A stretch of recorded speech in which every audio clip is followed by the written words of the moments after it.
நன்றி. இன்று மீண்டும் அனைவருக்கும் எனது அன்பான வணக்கத்தை தெரிவித்துக் கொள்கிறேன். தமிழ்நாடு கலை இலக்கிய பெருமன்றம் என்ற படகில் நாளும் ஒரு அதிகாரம் என்ற துடுப்பை பயன்படுத்தி வாழ்வியல் காட்சிகளை அழகாக கண்டும் கேட்டும் அனுபவித்து வருகிறோம்.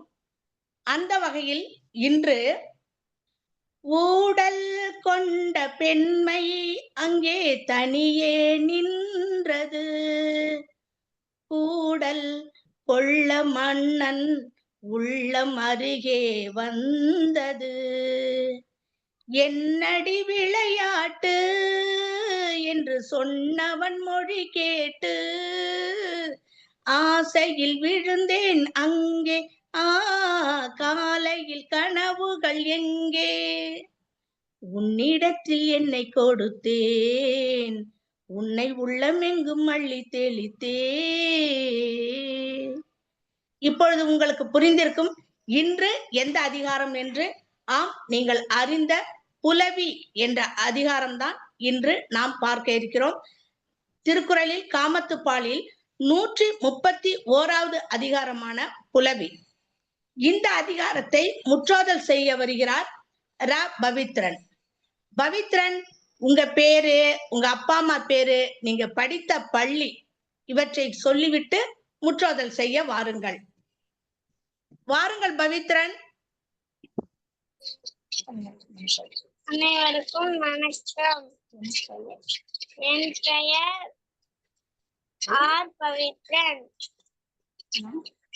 நான் Don Bosco matriculation higher secondary school படிக்கிறேன்.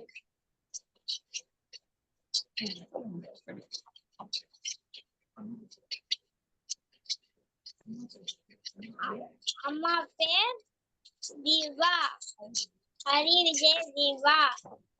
அப்பா பேர் ஆர் ரஞ்சித் குமார். இப்பொழுது நான் புலவி அதிகாரத்தை சொல்ல போகிறேன். புல்லா தீரா புலத்தை அவரும் அல்லல் நாய் காண்கம் சிறிதே, உப்பமைந்தற்றால் புலவி அது சிறிதே, மிக்கற்றால் நீரவிடல்,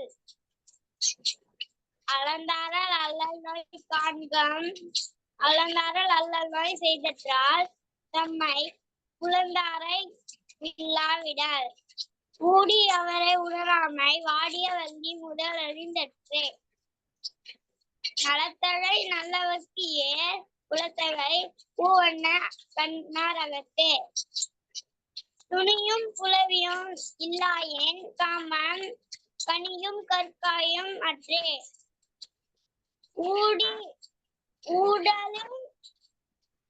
ஊடலின் உண்டாங்கோர் துன்பம் உணர்வது நீடுவ தன்றுக்கொள் என்று, நோதல் எவன் மற்றும் நொந்தார் என்று அத்தரியும் காதலர் இல்லா வழி, நீரும் நிழலது இனிதே, புலவியும் வீடுணர் கண்ணே இனிதே,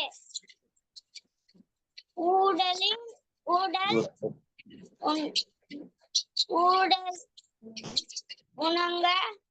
உணங்க விடுவாரோடு என் நெஞ்சம் கூடுவேன் என்பது அவா.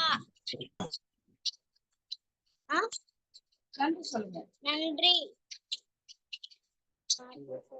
நன்றி பவித்ரன். மிக அருமையா அழகா வார்த்தைகளை ரொம்ப அருமையா உச்சரிச்சிங்க. உங்க குரல் அழகு, நீங்களும் அழகு.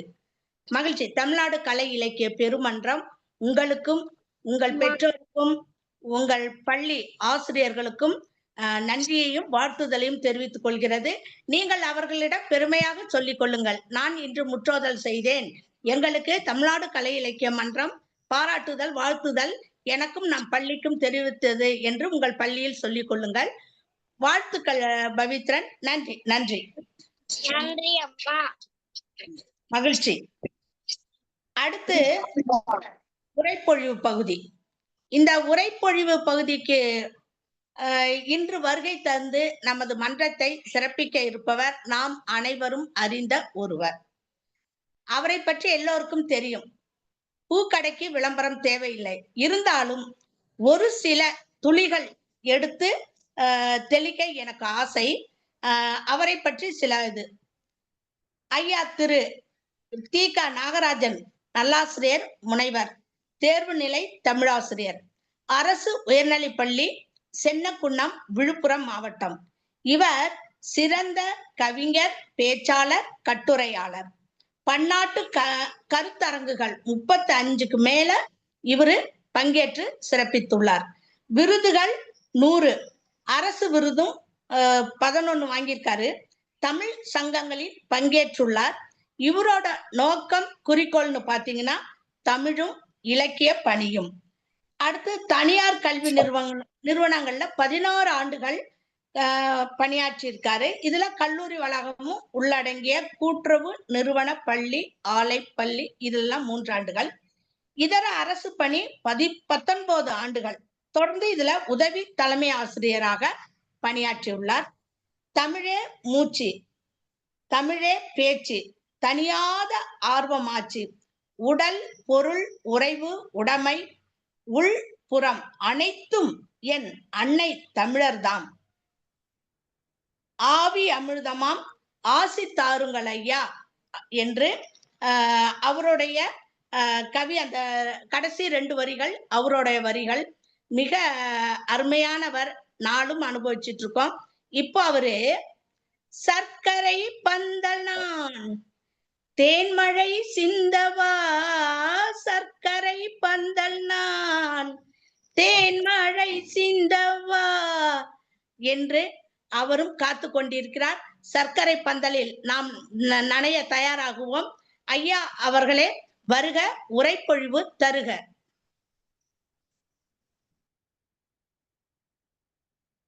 கலை இலக்கிய பெருமன்றத்தை மனமகிழ்வோடு வணங்குவதிலே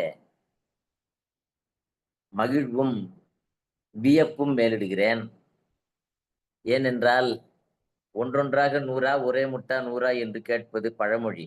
ஆனால் இத்தனை அமர்வுகளிலே திருக்குறளை முற்றோதியும் கற்றோதியும் ஓதி உணர்ந்தும் நுண்மான் நுழைவரத்தினாலே உவப்பத் தலை கூடுகின்ற புலவர் பெருமக்களே, இயலாக ரவீந்திர பாரதி பெருந்தகை, சரியாக சொன்னால் 4 சீர்களிலே இருக்கிற முன்னடி அவர்.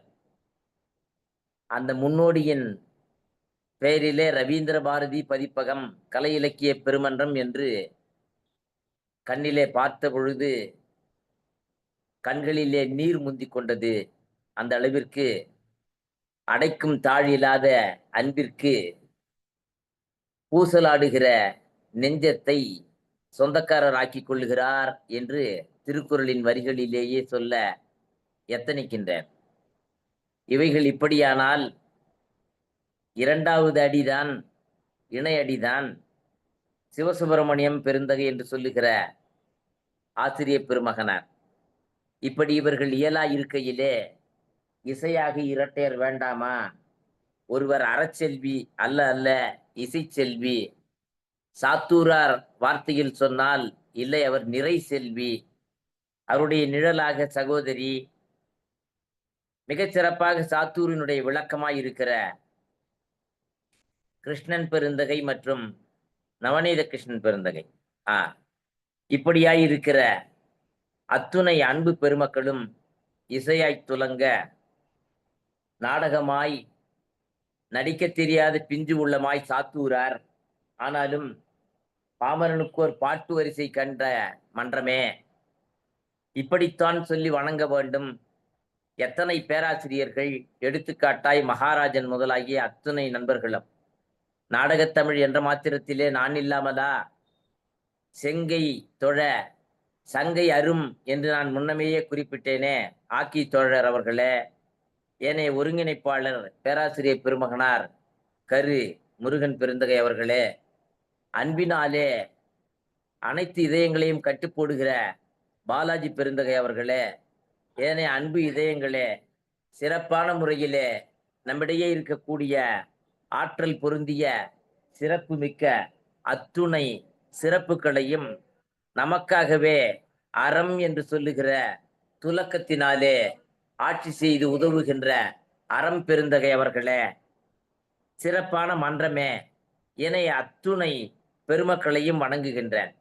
இதுல இன்னார் என்று பெயர் சுட்டி ஒருவர் பெயர் சுட்டுதல் இல்லை வழக்கம், அது சங்க இலக்கியம் தொட்டு இருக்கிற பழக்கம். ஆனாலும் அத்துணை நபர்களையும் சுட்டி சொல்ல வேண்டும் என்று சொன்னால் உண்மையிலேயே அதற்கே 1 மணி நேரம் தேவை. அந்த அளவிற்கு அனைத்து அன்பு இதயங்களையும் மாமன்றத்தையும் வணங்குவதிலே மிகுந்த மகிழ்ச்சியும் பேருவகையும் எய்துகின்றேன். புலவி என்பது இன்பமா துன்பமா நம்மிடத்திலே வினா எழுகிறது. அப்படியானால் பாலு சகோதரர் தான் அடிக்கடி ஆய்வுக்குரிய வினாக்களையும் வைக்க தொடங்கி இருக்கிறார். அவர் கேட்பார், புலவி என்பது இல்லறத்திற்கா? அப்படியானால் பரத்தையர் தொட்டுதானே புலவி தொடங்கி இருக்கிறது சங்க இலக்கியத்திலே என்று ஐயம் எழலாம். ஆனாலும் வள்ளுவர் அவற்றை புறம் தள்ளுகிறார். இல்லை இல்லை, அந்த மாதிரிலாம் இல்லப்பா. மனித வாழ்க்கையிலே இல்லறத்தில் ஒருவனுக்கு ஒருத்தி என்பதுதான் வாழ்க்கை. ஆகையினாலே இந்த சிறந்த வாழ்க்கையிலே பெண் வழி சேரல் என்கிற ஒன்று இருக்கலாம், அல்லது வரைவின் மகளிர் என்கிற ஒன்று துலங்கலாம். ஆனாலும் கூட வம்பப்பரத்தை மாக்களோடு வாழ்க்கை என்ன, பிணம் ஏதில் தழியற்றுதானே என்று கேட்பார். ஆகையினாலே புலவி என்பது பரத்தையோரோடு கொள்ளுகிற ஊடல் அன்று என்கிற முடிவோடு மன்றம் உரையை தொடங்குகிறது. அப்படியானால் அந்த புலவி ஊடலா துனியா? துனி என்பது என்ன, ஊடல் என்பது என்ன? புலவி என்கிற தொடக்க நிலை இருக்குமானால் புலவி நுணுக்கம் எதற்கு? அப்படியானால் ஊடல் உவகை தரும் என்று சொன்னால் புலவியிலும் புலவி நுணுக்கத்திலும் காணாத ஒன்றை என்ன சொல்லிவிட முடியும்? ஊடல் உவகை என்று ஏன் நிறைப்பானேன்? இதற்கா 30 குறள்கள் தேவை என்று கேட்கலாம். ஆனாலும் கூட அப்படித்தான் சிந்திக்கிறார். ஒரு கவிஞன் எழுதுகிறார், எழுசீர் சிறந்து ஈரடி நிறந்து உழுபேர் வித்தகம் உலகாளும் மொத்தமும் என்று எழுதுகிறார். அப்போ உலகத்தை மொத்தமும் ஆள வேண்டும் என்று சொன்னால் அறம் போதவில்லை, பொருள் அதிலே நிறையவில்லை. அப்படியானால் காமம் என்று சொல்லுகிற இன்பம் துலங்கத்தான் வேண்டும். 9 குறள்களை காமம் என்றே தொடங்குகிறார். அப்படியானால் காமத்திலே இல்லற நிறைவிலே எது ஒன்று தழைக்க வேண்டும்? சண்டையிடுவானேன், அது பொய்க்கோபமா? ஆமா, பொய்க்கோபம்தான். பொய்க்கானல் நீர் இருப்பது போல, மிக சிறப்பாக பொய்க்கால் குதிரை ஆட்டம் இருப்பது போல பொய்யான ஒரு கோபம். தலைவி இப்படி தொடங்குகிறாள். கூனி வந்துட்டு போறா, கைகேயி என்று அவளுக்கு பெயர், கேகையன் மகள் அவள். அந்த கைகேயி தயரதனிடத்தில போராட்டத்தை தொடங்குகிறாள். மையிட்டோம், தீக்குறளை சென்று ஓதோம். நாங்க ஆண்டாள் நாச்சியார் பின்னும் எழுதுகிறார், நாங்க பூக்களை முடிய மாட்டோம், ஏனென்றால் எல்லாவற்றையும் துறந்து கிடக்கிறது.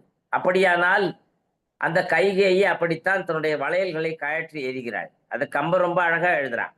கம்பனுடைய 3 பாடல்களை மட்டும் கொஞ்சம் லேசா நினைவுபடுத்திட்டு அப்புறம் பேச்சுக்கு போலான் இருக்க. அப்படியானால் என்ன மாதிரி பண்றா அவ ரொம்ப ஆச்சரியம். கைகேயி கூனி போன பின்பு கைகேயி சூழ்வினை படலம் அதை எடுத்து பார்த்தால் ஆச்சரியமா இருக்குது. தேன் அவாவுரு வண்டினம் அலமரச் சிதைத்தாள். பூக்களை எல்லாம் தூக்கி போட்டுட்டா, அதுல தேனை அவாவுரும் வண்டுகளும் போய் கீழே விழுந்தன. அதோடு மட்டுமல்ல, விளையும் தன் புகழ் வள்ளியை வேறு அறுத்தி என்ன, இங்கேயும் பார்க்கிறான். வள்ளிக்கொடியை வேறு அறுத்தது. காய்ந்து போன ஒரு வள்ளிக்கொடியை, வாடி கிடக்கிற ஒரு வள்ளிக்கொடியை வேறு அறுப்பது போல என்று இங்கேயும் ஓமையை பார்க்கிறோம் வள்ளுவரிடத்துல. இந்த அதிகாரத்துல இங்கே சொல்றான் கம்பன், மிக சரியான கிண்கிணியை, எல்லாவற்றையும் கிண்கிணி முதலாகிய அனைத்தையும் தூக்கி எறிந்தாள். அதோடு மட்டுமல்ல, அவ அழகமாய் இருக்கக்கூடிய வாழ் நுதல் இருக்கிறதே, அதிலே திலகம் தான் முக்கியம். அந்த திலகத்தையும் கலைத்து போட்டு விட்டாள். தன்னுடைய உருவத்தையே மாற்றுகிறாள். ஊடல் தொடங்குகிறது. அந்தப்புறம் என்பதனாலே தயரதனுக்குத்தான் வீழ்ச்சி. மிகச்சிறந்த வாய்மையும் மரபும் காத்து மண்ணுயிர் துறந்த வள்ளலுக்கு நேர்ந்தது பாருங்க. இங்கே மனைவியிடத்திலே தோற்று போகிறார். அங்கேயும் பார்க்கிறோம். அருணகிரிநாதர் எழுதுறார், பணி யாயன வள்ளி பதம் பணியும் தனியா அதிமோக தயாபரணே என்று எழுதுகிறார். நண்பர்களே, மன்றமே, நம்மை பொறுத்தளவில் 3வது பாட்டு இன்னும் சுவாரஸ்யம். ரொம்ப அழகா எழுதுறார். காவி உன் கண்கள், அந்த கண்கள்ல மையிட்டு மை எழுதோம்னு அவசர நாளே ஆண்டாள் நாச்சியார்னு சொன்னமே, இங்கே காவி உன் கண்கள் அஞ்சனம் கலைத்தாள். அழுது அழுது அஞ்சனம் எல்லாம் மாறிவிட்டது. கோல் எழுதும் கண்ணே போல் பார்த்தோம் போன வாரம். அப்போ நம்மை பொறுத்தளவுல அறம் பிறந்தகை மிக சிறப்பான ஒரு கருத்தை சொன்னார். அஞ்சனத்தை தீட்டுகின்ற அஞ்சன கோல் ஒன்று ஆய்விலே கிடைத்திருக்கிறது. இதுதான் அப்டேட்டட். ஆகையினாலே தான் மருத்துவர் ஆய்வு, அது மருத்துவரை சொல்லும் போது பிராக்டிஷனர் தான் அவரு, மெடிக்கல் பிராக்டிஷனர். மிக சிறப்பாக அவ்வப்பொழுது புதிதாக, அதைத்தான் ரவீந்திர பாரதி ஐயா சொல்லுவாங்க, செய்யிழை மாட்டு. புதிதாக படிப்பதற்கு, புதிதாக கற்பனைகள் தோன்றுவதற்கு செய்யிழையினிடத்துல ஆய்வுகளை நிகழ்த்துகின்ற என்று இந்த இளைஞர் சொல்றார். இந்த வயதான இளைஞர் சொல்லுகிறார். இவ்வளவு வயதுகளை கடந்தவர், ஒவ்வொரு நரையும் ஒவ்வொரு அனுபவம். ஆகையினாலே ரவீந்திர பாரதி உள்ளிட்ட கவிஞர் தோழர் உள்ளிட்ட இந்த மன்றத்திலே பேசுவதிலே பெருமகிழ்வு எனக்கு. இந்த வாய்ப்பை கேட்டு பெற்றேன் என்பதுதான் உண்மை.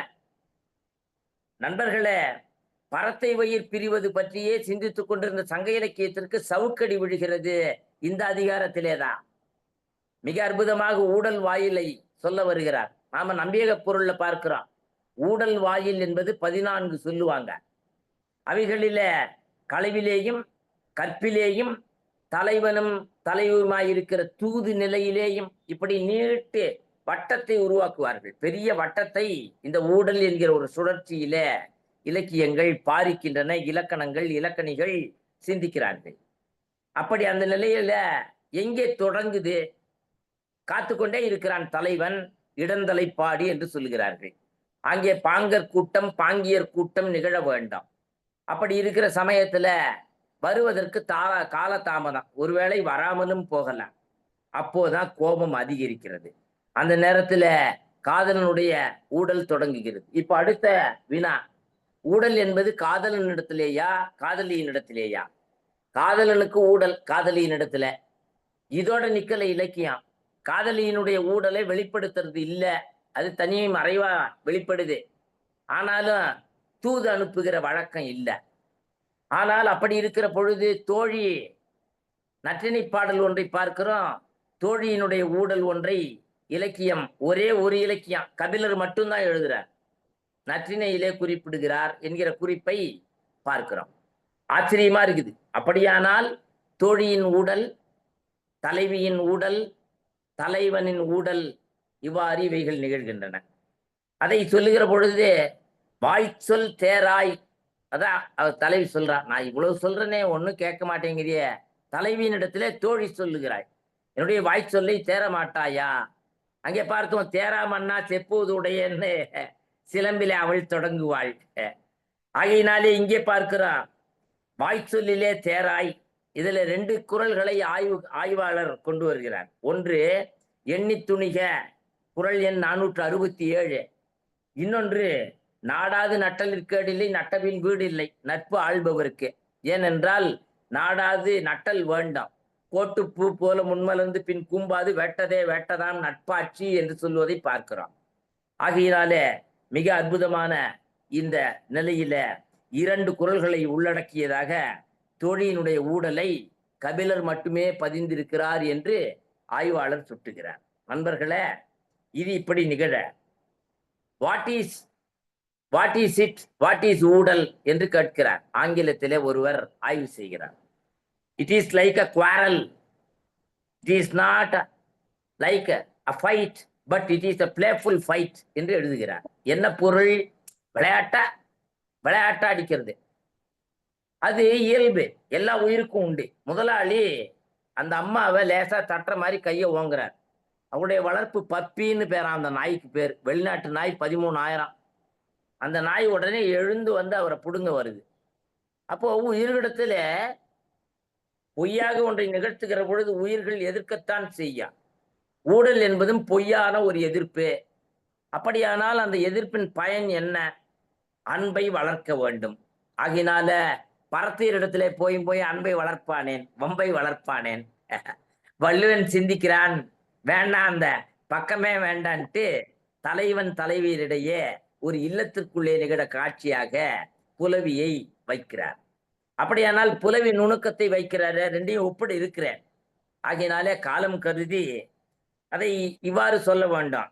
திருவள்ளுவர் பிரிங்ஸ் ஊடல் அவே ஃப்ரம் த மிஸ்ட்ரஸ் என்று எழுதுகிறார்.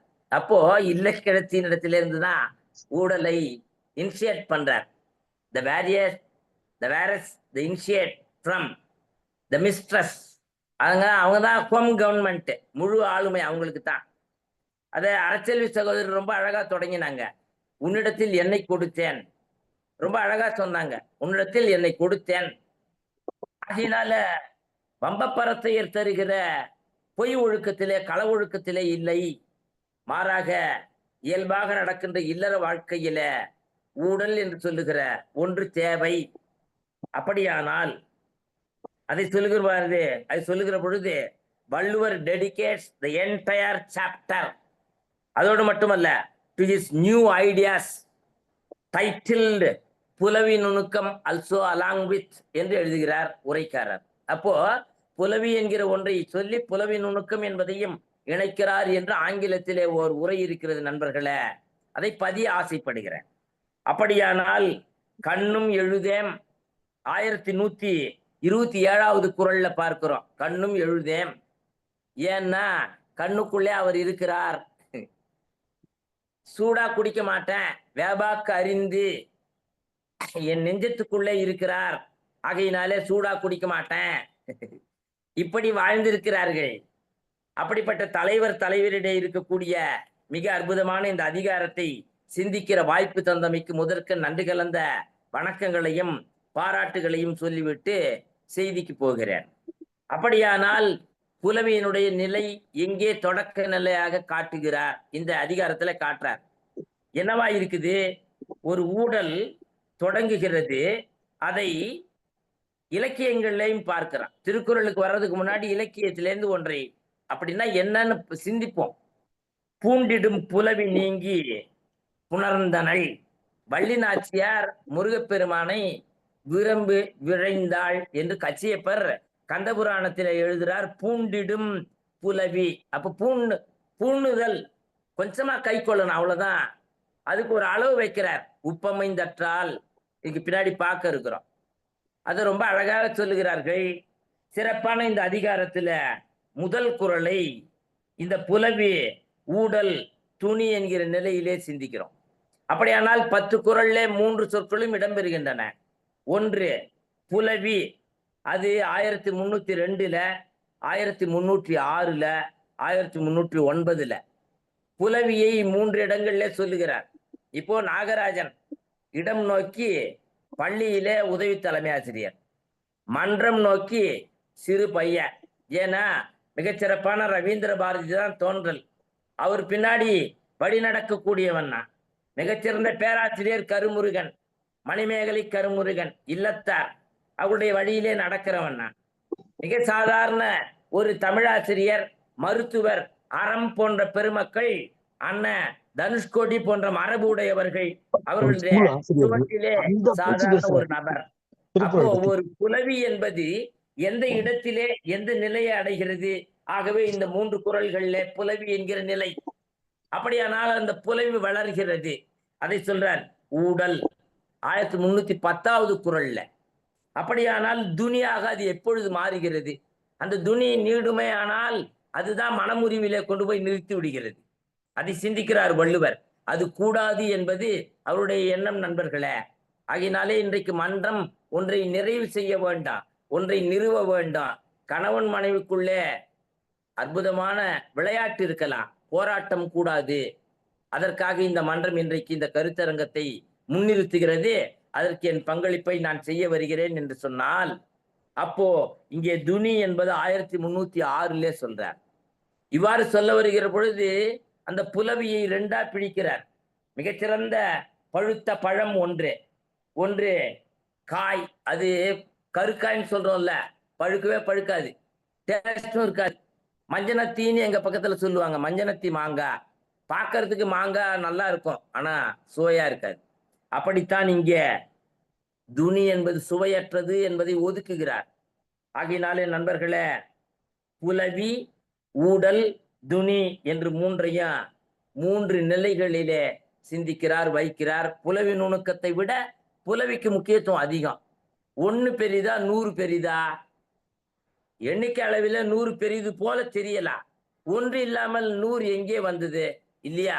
ஆகையினால தொடங்குகிற 1 பெரிதா, அடிப்படையாகிய சுழியம் பெரிதா?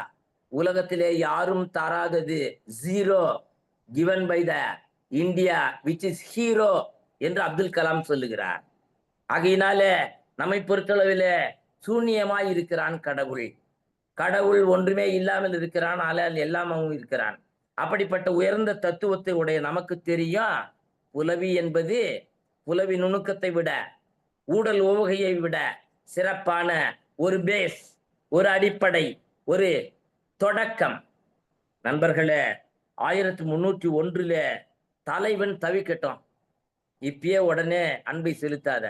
கொஞ்சம் கோபம் மாதிரி, அங்க கைகை இருந்தால கோபம் மாதிரி இருந்தா தைரதனிடத்துல இல்லையா? ஆரம்பத்திலே சொன்னேன்.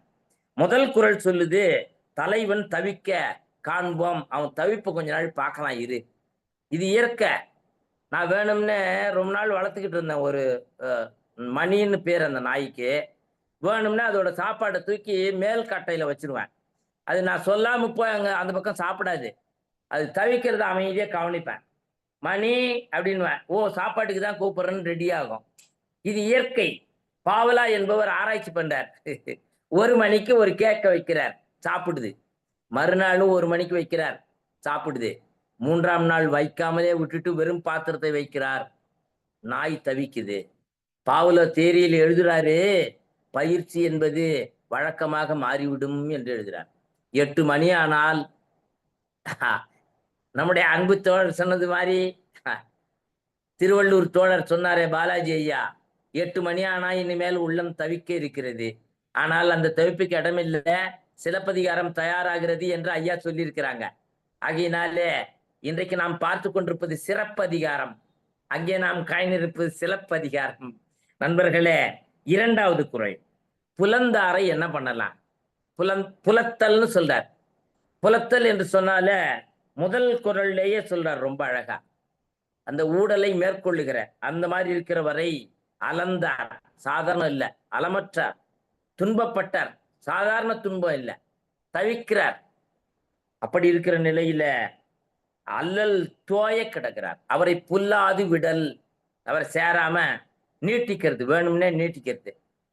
அதே நேரத்துல 3வது குறள் பார்க்கிறான். 3வது குறள்லேயும் முதல் குறள்லேயும் ஒரு ஒப்புமை இருக்கிறது. நோய் என்கிற ஒன்றை ஊடடையாக 2 குறள்லேயும் வைத்திருக்கிறார்.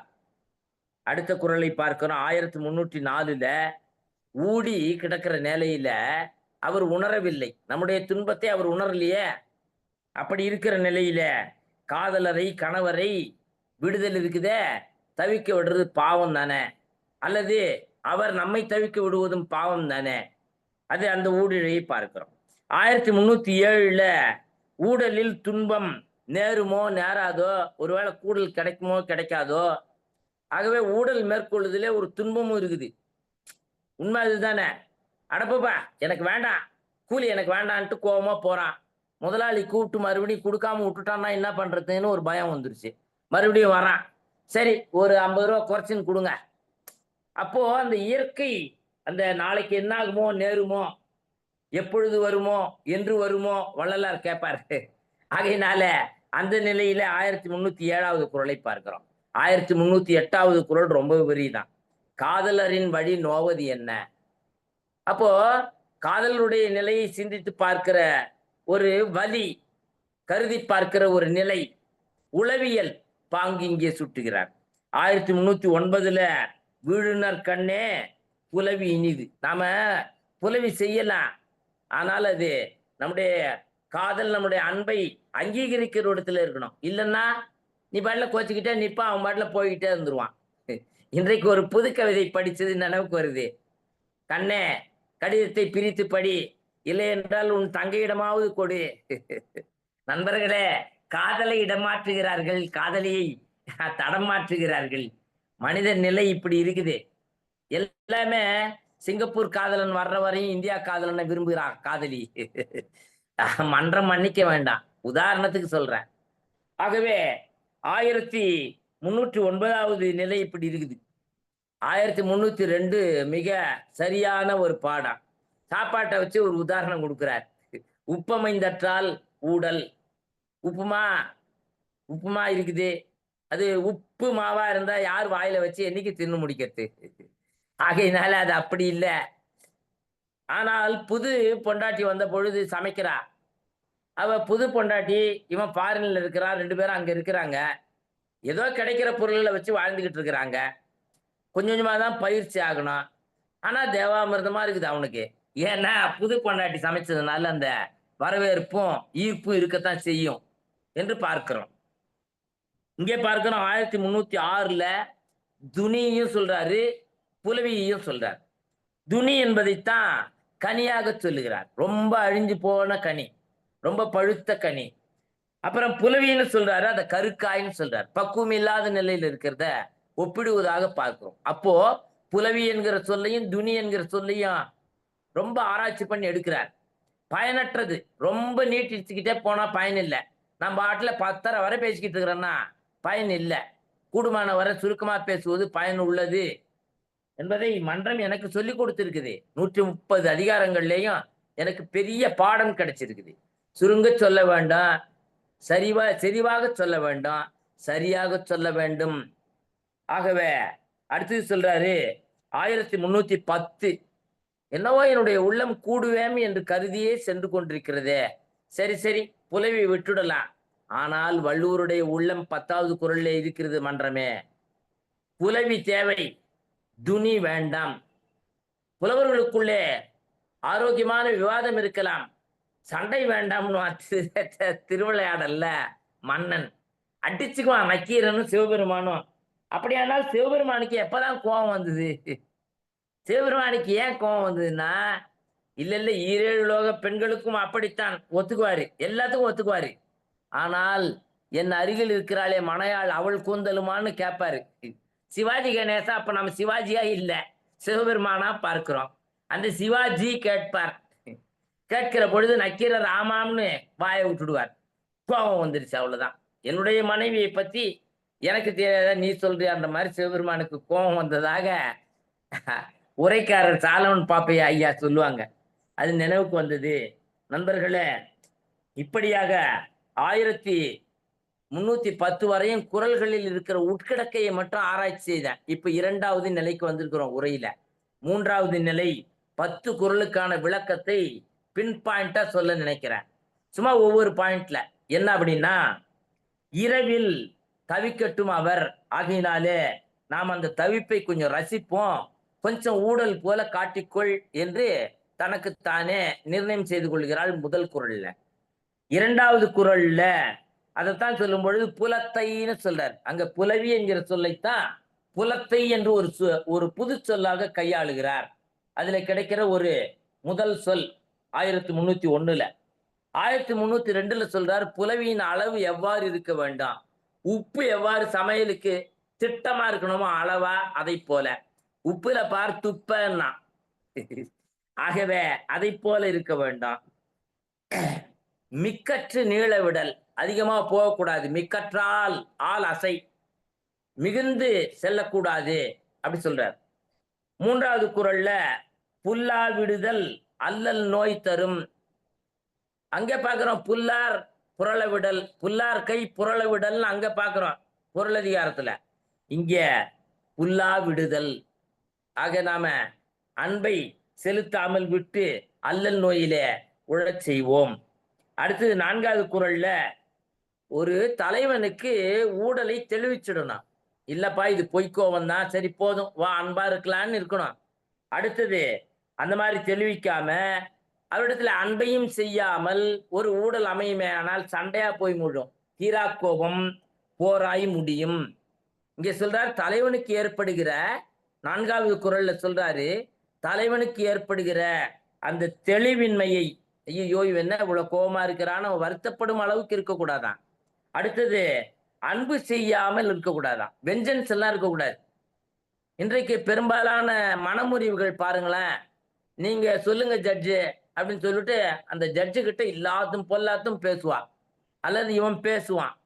மனமுறிவுக்கு அவர்கள் தேடுகிற பொழுது அவருடைய நிலையை பாருங்க, அவருடைய சண்டை தெருச்சண்டையாக மாறி உலகம் அறியும்படியாக அவர்கள் மனமுறிவு பெறுவதை பார்க்கிறோம்.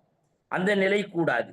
அடுத்து 1305ல பூக்கண் மங்கையர், பூவை போன்ற கண்ணுடையவள், அப்படிப்பட்ட அந்த மங்கை சிறப்பான புகழ் எல்லாம் எப்படிப்பட்டது, நலமும் தகுதியும் வாய்ந்த நல்லவராகிய கணவருக்கு அமையக்கூடியது.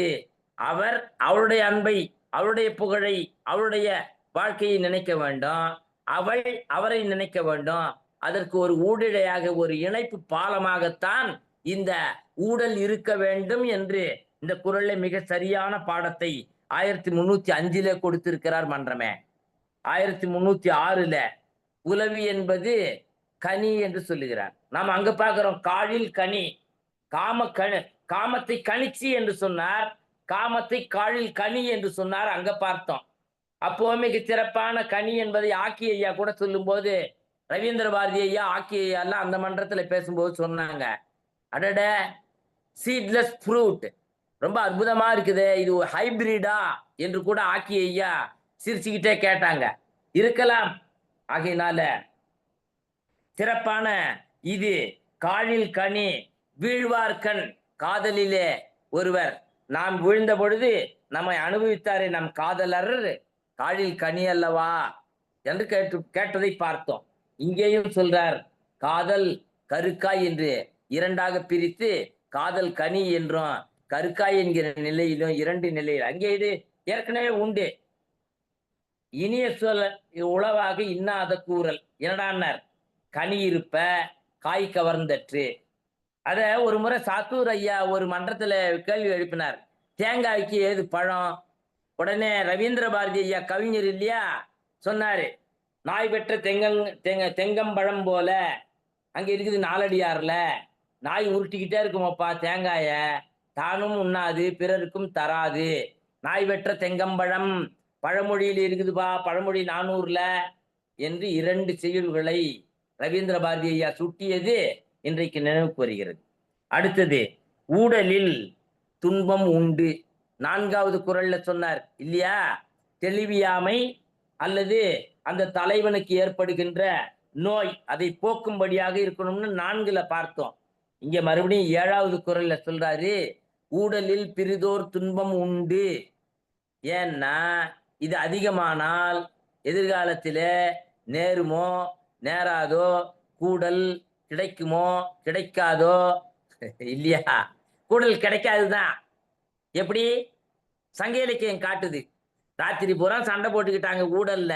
நண்பர்களே நல்லா கவனிங்க, மகாராஜன் வர இருக்கிறார், சங்க இலக்கியத்தை புடம் போட்டவர், அவருக்காக சொல்றேன். தலைவனும் தலைவியும் சண்டை போட்டுக்கிட்டாங்க, சண்டை நீடிச்சுக்கிட்டே இருந்தது, இரவெல்லாம் நீடித்தது. இரவெல்லாம் நீடித்தது சாதாரண, இராவெல்லாம் நீடித்தது விபரீதம். இரவுன்றதுல உறவு வளரும், இரான்றதுல அத கொடுத்து கொண்டே இருந்தாலும் இளமை முடிவதில்லை. அறச்செல்வி பாடுற மாதிரி இருந்தா இல்லையா, சகோதரி பாடுற அளவுக்கு நமக்கு பாட்டு வராது. என்ன சொல்லுவான், கொடுத்து கொண்டே இருந்தாலும் எடுத்துக்கொண்டே இருந்தாலும் இளமை முடிவதில்லை இல்லையா, பாட்டு நினைவுக்கு வருதா? சரி, இந்த இரா பொழுது இருக்குத சாதாரண இல்ல. காலமே புலவர் எழுதார், ஏமரா வந்து என்பார் ஐயா சொல்லுவாங்க, தெலுங்கர்கள் அதிகம் இருக்கிறாங்க மன்றத்துலன்னு. தெலுங்கர்களுக்காக இந்த பாட்டு.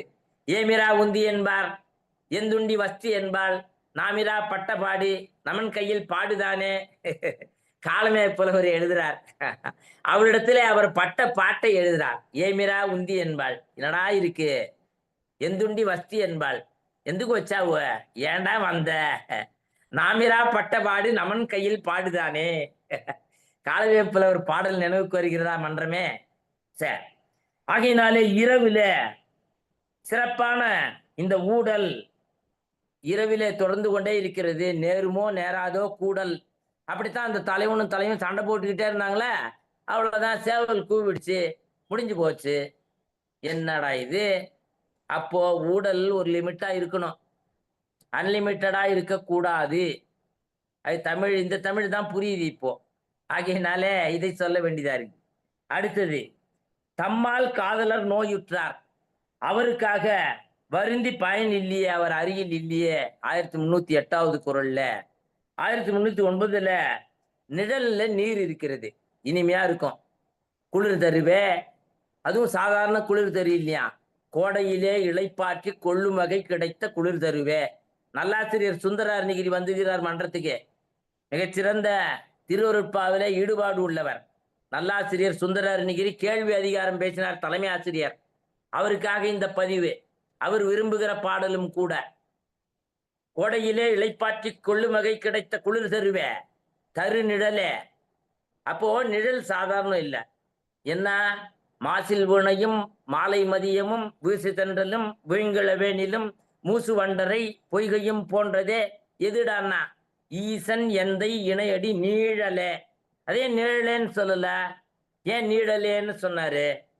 அது அற்புதமான சொல்லமைப்பு, உலகத்துல எங்கேயுமே இல்லாத சொல்லமைப்பு. தூது சொல்லி பாருங்களேன். தூ இருக்குது, து இருக்குது, ரெண்டும் இருக்குது. குரங்கு சொல்லி பாருங்களேன். குற்றியலுகரத்துக்கு குரங்கு சொல்றோம், மென் தொடர் குற்றியலுகரம். தமிழ் மாதிரி ஒரு அற்புதமான இலக்கணத்தை சிந்தித்தது எங்கேயுமே இல்ல. உறங்குகின்ற கும்பகர்ண உங்கள் மாய வாழ்வெல்லாம் இறங்குகின்ற தின்றுகான் எழுந்திராய் எழுந்திராய் கரங்கு போல விற்பிடித்த கால தூதன் கையில உறங்குவாய் உறங்குவாய் இனி கிடந்துறங்குவாய். எத்தனை குற்றியலுகரத்தை போட்டுக்கிறாரு இல்லையா? சிரசு குறைதான், மூக்கு வன்தொடர் குற்றியலுகிறோம், காது நெடில் தொடர் குற்றியலுகிறோம், உதடு உயிர்த்தொடர் குற்றியலுகிறோம், நெஞ்சு மென்தொடர் குற்றியலுகிறோம், மார்பு இடைத்தொடர் குற்றியலுகிறோம், இடுப்பு வன்தொடர் குற்றியலுகிறோம். ஏன்னா இது ஹியூமனிஸ் எரர் இங்கிலீஷ்ல சொல்றேன். மனிதன் என்பவன் குறைபாடு உடையவன். அதுதான் இந்த இலக்கணம் நமக்கு போதிக்குது நண்பர்களே. ஆகையினாலே இங்க சொல்றாரு, சாதாரண இல்ல, தம்மால் காதலர் துன்பப்பட்டாரு, ஆகையினால அவர் இல்லாத வழி வருந்தி பயன் இல்ல. அப்படி இருக்கிற அந்த பயன் கூடாது, அதை அந்த மாதிரி தொடரக்கூடாது. நிழல்ல தண்ணி இனிமையா இருக்குதா இல்லையா? அப்படித்தான் நிழலிலே இனிமை தருகிற அந்த நிலை போல இங்கே அவருடைய அன்பு நீழல். அதோடு மட்டுமல்ல, ஊடலில் ஒருவேளை எதிர்படுகின்ற துன்பம், எதிர்காலத்தை சிந்திக்கிற துன்பம், எதிர்காலத்தை கருதுகிற துன்பம் நீட்டுமேயானால் கூடாதுன்னு சொன்னார் இல்லையா 7ல. அதை போலத்தான் இங்கே 10ல சொல்றார். அப்படியானால் என்ன செய்யலாம்? 10ல விளக்கம் தர்றாரு. நெஞ்சின் அவா இருக்கிறதே சாதாரணம் இல்லை. அந்த நெஞ்சின் ஆசை மீள தலைவனிடத்திலே தான் செல்லுகிறது இல்லையா? கொளச்சேரி நெஞ்சே அங்க பார்த்தோம். இங்கே சொல்றாரு, ஊடல் தீர்ப்பதற்காக நாம் விடுவார் என்று கருதி செல்லாமல் இருக்கக்கூடாது. விடமாட்டார், அவரை கூடத்தான் வேண்டும் என்று முற்றி வைக்கின்றார். வெறுமனே சொல்லல, தீர்வையும் சொல்லி வைக்கிறார். நான் நிறைய தயாரித்தேன், இருந்தாலும் நிறைய சொல்வதை காட்டிலும் நிறைய கேட்பது மகிழ்ச்சி என்று மன்றம்தான் எனக்கு போதித்தது. வாய்ப்புக்கு நன்றி சொல்லி விடைபெறுகின்றேன். நன்றி, வணக்கம்.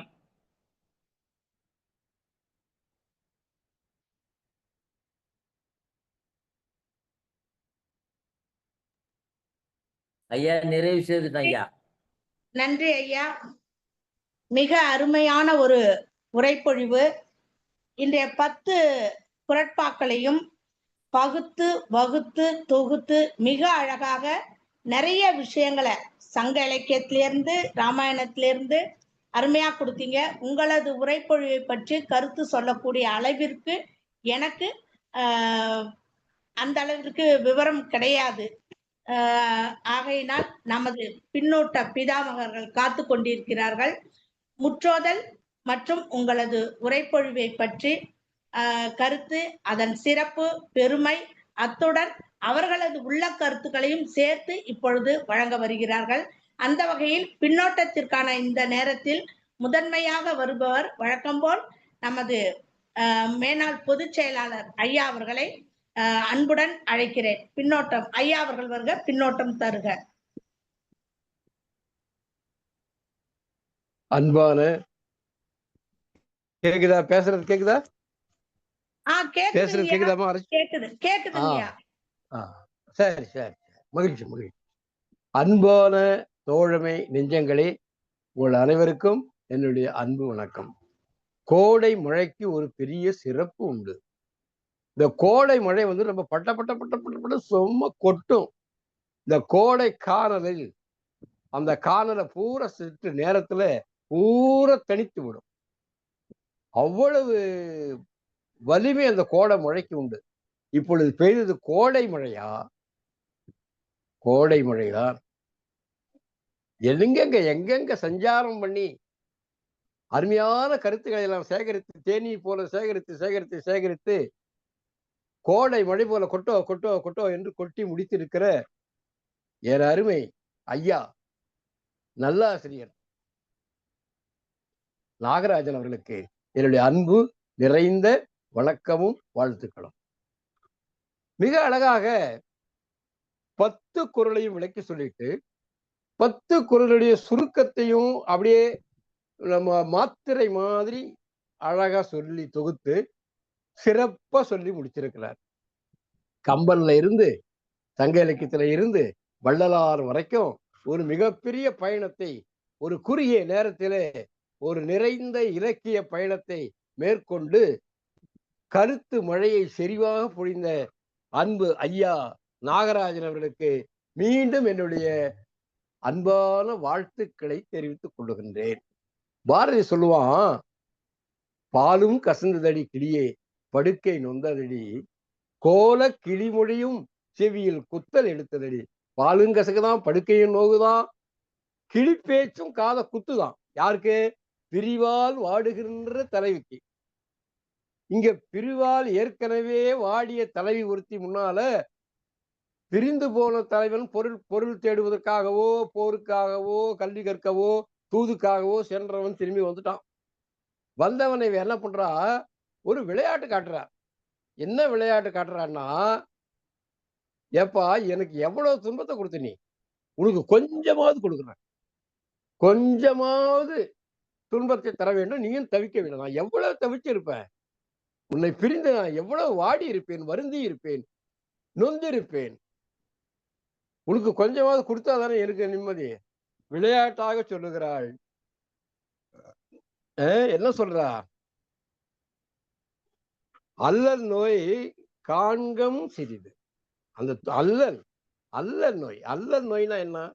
அல்லல் நோய்க்கு நம்ம இவரு விளக்கம் கொடுக்கிறாரு, பரிமேலழகர் விளக்கம் கொடுக்கிறாரு. என்ன கொடுக்கிறாருன்னா,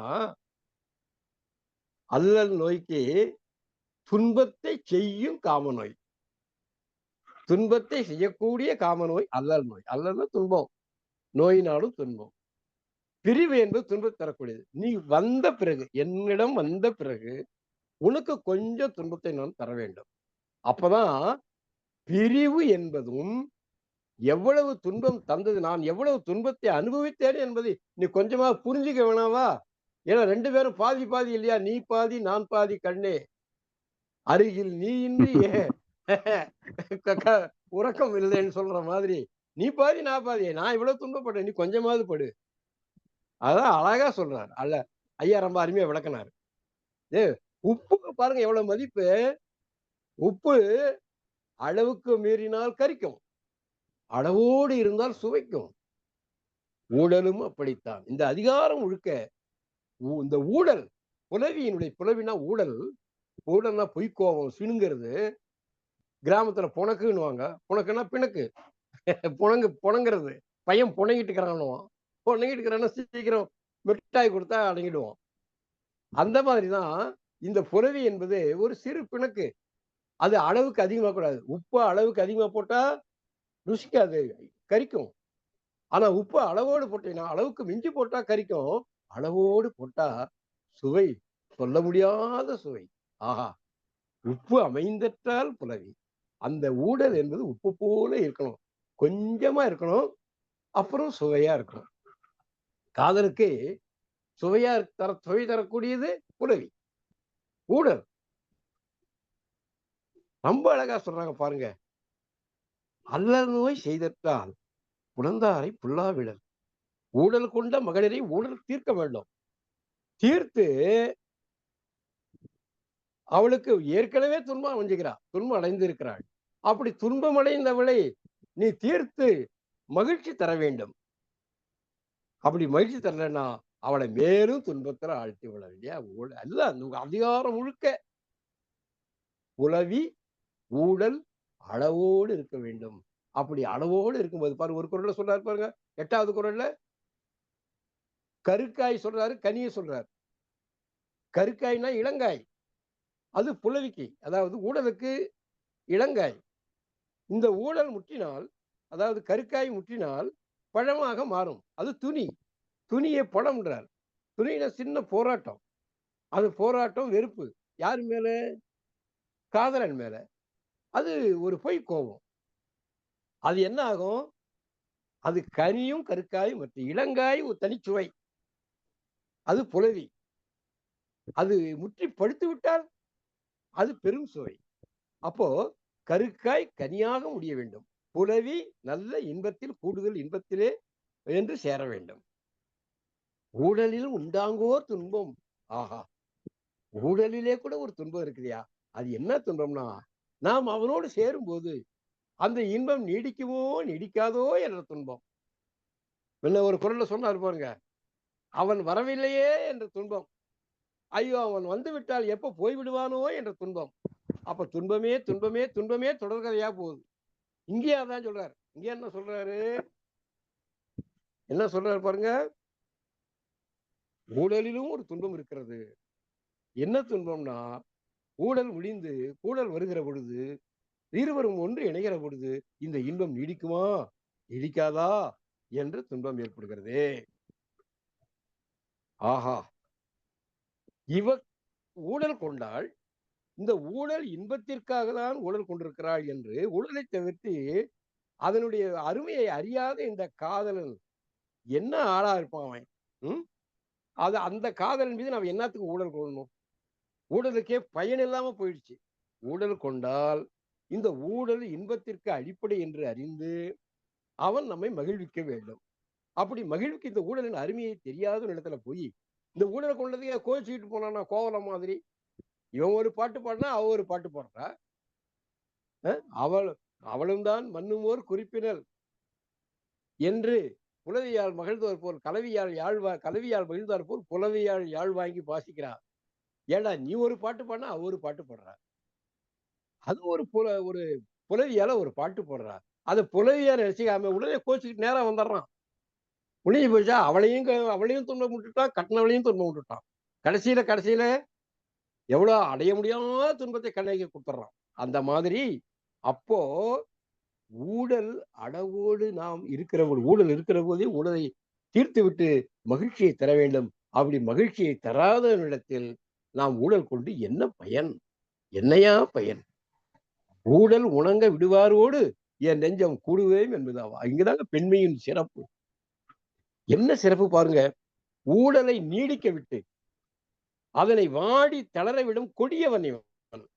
ஆனால் அந்த கொடியவன் மேல்தான் எனக்கு அன்பு மிளிடுகிறது, நான் அவன் மீதுதான் எனக்கு ஆசை ஏற்படுகிறது. இது வீண் ஆசைதானே, வீண் ஆசைதானே. ஒருவர் பொறை இருவர் நட்பு.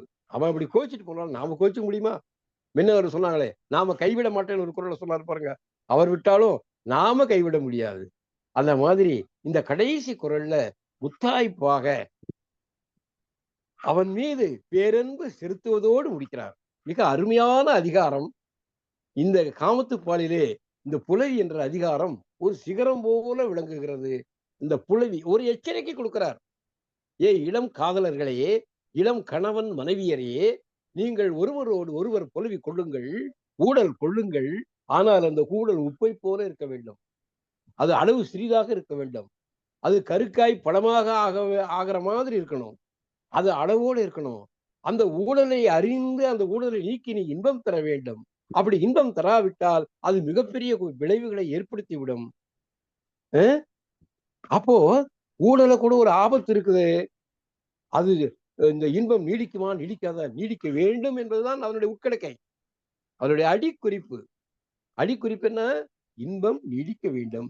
சமூகத்தின் மீது எவ்வளவு ஆழ்ந்த அக்கறை இருந்தால், இளம் சமூகத்தின் மீது, இளைய காதலர்கள் மீது இந்த வள்ளுவனுக்கு எவ்வளவு ஆசை இருந்தால், எவ்வளவு அழகாக அவர்களை படைத்து இந்த நாடகத்தை அரங்கேற்றி இருப்பார். அற்புதமான அதிகாரம். இந்த அதிகாரத்தை மிக அழகாக தமிழின் இனிமையை, தமிழின் செவ்வியை, தமிழினுடைய தேர்ந்த அழகை நாகராஜன் வாயால் கேட்க வேண்டும். அப்படி கேட்கக்கூடிய ஒரு வாய்ப்பு நமக்கு கிடைத்தது. இதற்கு காரணமான இந்த கலை இலக்கிய பெருமன்ற இலக்கிய குழுவிற்கும், இன்றைக்கு முற்றோதல் செய்த சகோதரி இன்னிசை வாணி அறச்செல்வி அவர்களுக்கும், இந்த நம்முடைய அருமை பொதுச் செயலாளர் அறம் அவர்களுக்கும் என்னுடைய அன்பும் வணக்கமும், உலகம் முழுவதும் இருந்து இதை ரசித்து கேட்டுக்கொண்டிருக்கிற அன்பு தமிழ் நெஞ்சங்களுக்கு அன்பும் வணக்கமும் நன்றியும் வாழ்த்துக்களும். நன்றி நன்றி ஐயா. உங்களது உரை கேட்கவே வேண்டாம். ஊழல் பற்றி மிக அழகாக சொன்னீங்க. அதுக்கு அடுத்து காதலியின் நிலை பற்றி, பிரிந்த தலைவியின் நிலை பற்றி கூறினீர்கள். கடைசியாக முத்தாய்ப்பாக இளம் காதலர்களுக்கும் இளம் கணவன் மனைவிக்கும் ஊழல் என்பது உப்பை போன்று அளவாக இருக்க வேண்டும் என்ற முத்தாய்ப்பான ஒரு கருத்துடன் உங்கள் உரை நிறைவுற்றது. மிக அழகு. உங்களுக்கு தமிழ்நாடு கலை இலக்கிய மன்றத்தின் சார்பாக நன்றியை தெரிவித்துக் கொள்கிறேன். அடுத்து பின்னோட்டம் நமது பெருமதிப்பிற்குரிய ஐயா சிவசுப்பிரமணியன் அவர்களை பின்னோட்டம் வழங்க வருமாறு அன்புடன் அழைக்கிறேன். அன்பான தோழர்கள் அனைவருக்கும் வணக்கம். இன்னைக்கு முற்றோதல் செய்த பவித்ரன் மனப்பாடம் செய்து முற்றோதல் செய்தது ஒரு முத்தாய்ப்பாக இருந்தது. அவருக்கு பாராட்டுகளும் வாழ்த்துக்களும்.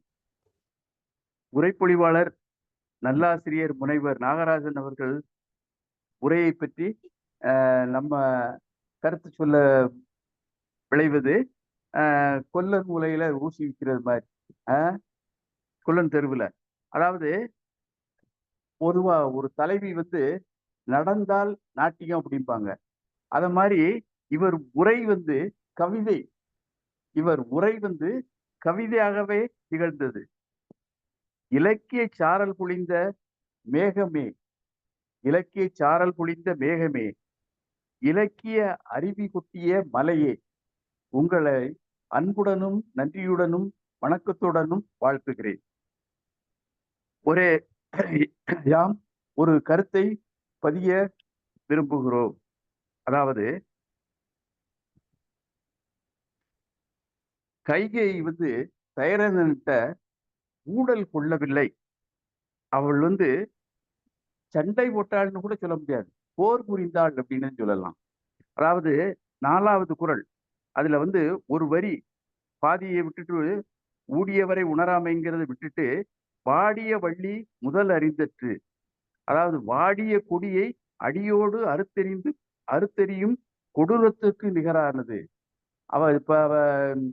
அவ போர் புரிந்ததுனால தயரதன் மாண்டான், அவ்வளவுதான் சுருக்கமா சொல்ல போனான். அடுத்து இந்த 2வது திருக்குறள், உப்பமைந்தற்றால் புலவி. இது என்ன சொல்ல, நமது திருவள்ளுவர் இலக்கிய வாழ்வின் நுட்பங்களை உளவியல் அடிப்படையில் ஆராய்ந்து அதில் ஆழங்கால் புலமையை பெற்றுள்ளார் என்றே சொல்ல தோன்றுகிறது. அடுத்து 3வது திருக்குறள், அலந்தாரை அல்லல் நோய் செய்திட்டால் நம்மை புலந்தாரை புல்லாவிடல். அதாவது ஊழல், மனைவி ஊழல் செல்கிறார், கணவன் அதை தீர்த்துட்டு தான் ஊழல் புரியணும், அது முக்கியம். இவ மேல ஊழல் கொள்றா, இவன் என்ன சொல்லணும்? அம்மா நான் பிரிஞ்சு போனது எனக்கு ஆகவா, நம்ம குடும்பத்துக்குத்தான், நம்ம குடும்பம் நல்லா இருக்கணுங்கிறதுக்காகத்தான் பொருள் தேட போனேன் அப்படின்னு சொல்லலாம். அல்லது நம்ம நாட்டு மக்கள் நலமுடன் வாழ்வதற்காகத்தான் நான் போர் புரிய போனேன் அப்படின்னு எடுத்து சொல்லி அவளுடைய ஊழலை தீர்த்த பிறகு கூடல் கொள்ள வேண்டும் அப்படிங்கிறது ரொம்ப முக்கியமானது. அது நல்ல இதெல்லாம் வாழ்வியல் நுட்பங்கள். அடுத்து 9வது குறள், நீரும் நிழலது இனிதே புலவியும் வீழுனர் கண்ணே இனிது. நிழல்ல இருக்கக்கூடிய நீரு குளிர்ச்சியா இருக்கும், இனிமையா இருக்கும் அப்படின்னு சொல்றாரு வள்ளுவர். இந்த ஊடலும் அன்புடையார்கள் இனிமையை தரும், ஊடலும் அன்புடையவர்கள் இடத்து இனிமையை தரும் அப்படின்னு சொல்றாரு. இதுல என்னன்னா, நீரை குறிப்பிடுவது என்னன்னா காம தாகத்தை தணித்துக் கொள்வதற்கு என்றும் கொள்ளலாம் என்று கருதுகிறேன். இத்துடன் என்னுடைய பின்னோட்டத்தை நிறைவு செய்து கொள்கிறேன். வாய்ப்புக்கு நன்றி, வணக்கம்.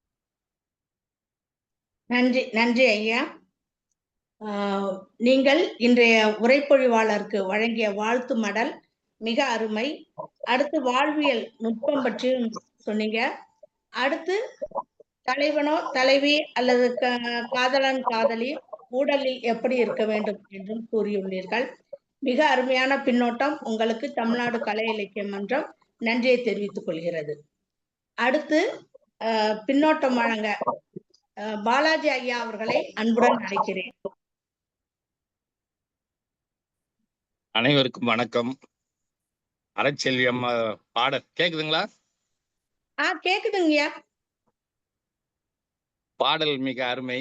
பாடலோடு தொடங்கியது மிக மிக அருமை. இந்த நேரத்திலே ஒரு விஷயத்தை பதிவு செய்ய விரும்புகிறேன். 1995-96 காலகட்டங்களில் கம்பன் கலையரங்கத்தில் சங்கர்தாஸ் சுவாமிகளுடைய நாடக மன்றங்கள் வந்தன. அப்பொழுது புதுச்சேரியில் எங்கு இருக்கிறது என்று தெரியாமல் அவருடைய நினைவு நாள் அன்று ஒரு 8 பஸ் எடுத்துக்கிட்டு வந்தாங்க. அப்போ கம்பன் கலையரங்கத்தில் நாங்கள் நிகழ்ச்சி ஏற்பாடு பண்ணி கொடுத்தோம். 3 நாள் தொடர்ந்து நாடகம். அந்த நாடகத்தில் மக்களை மகிழ்க்க வேண்டும் என்ற தவறான கருத்தோடு இரட்டை வசனம் உள்ள அர்த்தமுள்ள வசனங்களை பேசினார்கள். நாங்கள் அப்பொழுது அவர்களிடம் சென்று, இது கலை இலக்கிய பெருமன்ற மேடை, நீங்கள் இரட்டை அர்த்தமுள்ள வசனங்களை பேசக்கூடாது என்று சொல்லி அந்த நாடகம் 8 நாடகங்களுமே மிக சிறப்பாக அமைந்தது.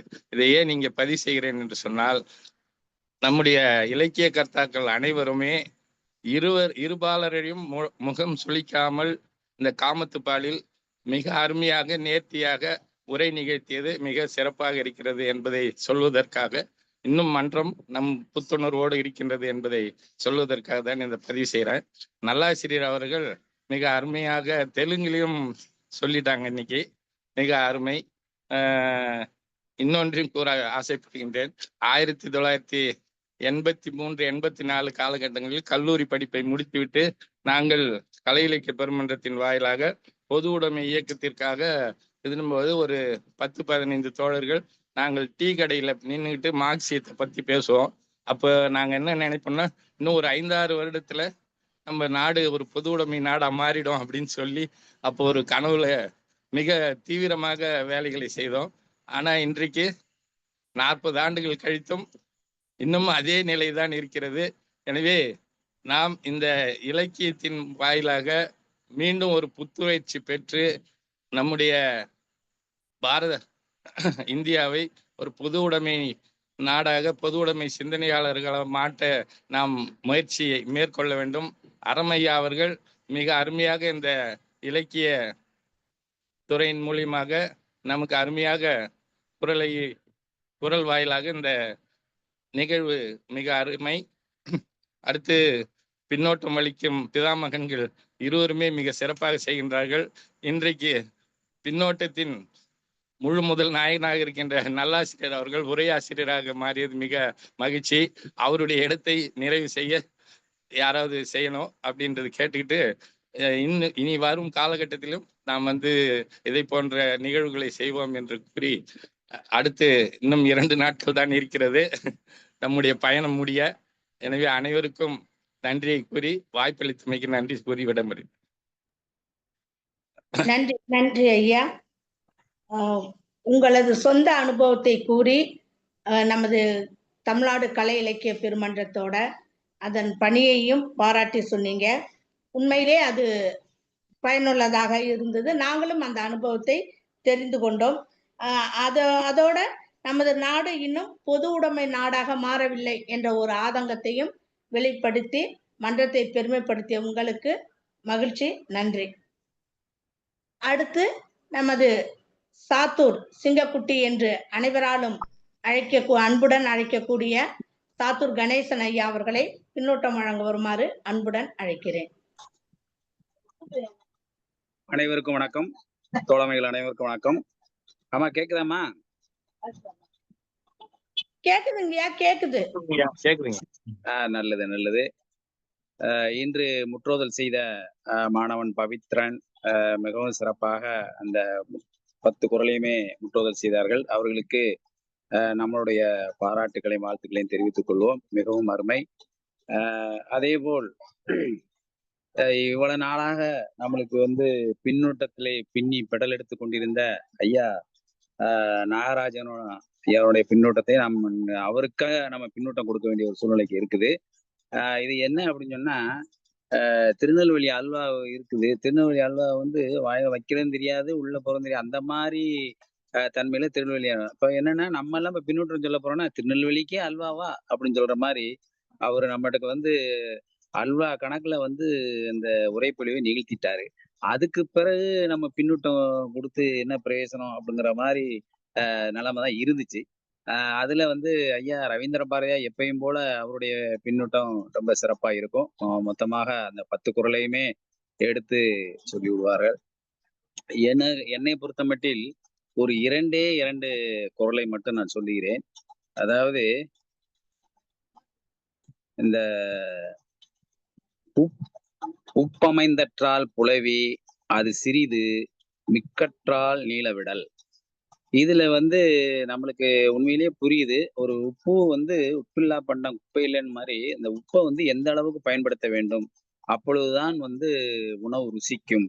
அப்ப அந்த உப்பை வந்து கூட கொஞ்சம் போட்டுட்டோம்னா அந்த காதலுமே அந்த மாதிரி ஒரு சிக்கல்ல மாட்டிக்கிட்டு அது வந்து அதிகமா போயிடும். அதாவது என்ன சொல்றதுன்னா, அது ஒரு வரன்முறை இருக்கணும். அது ஒரு எல்லை கோடு இருந்தா தான் எதுலேயுமே ஒரு இன்பம் தூய்க்க முடியும். அதைத்தான் வந்து இந்த 2வது குறள்ல சொல்றாங்க.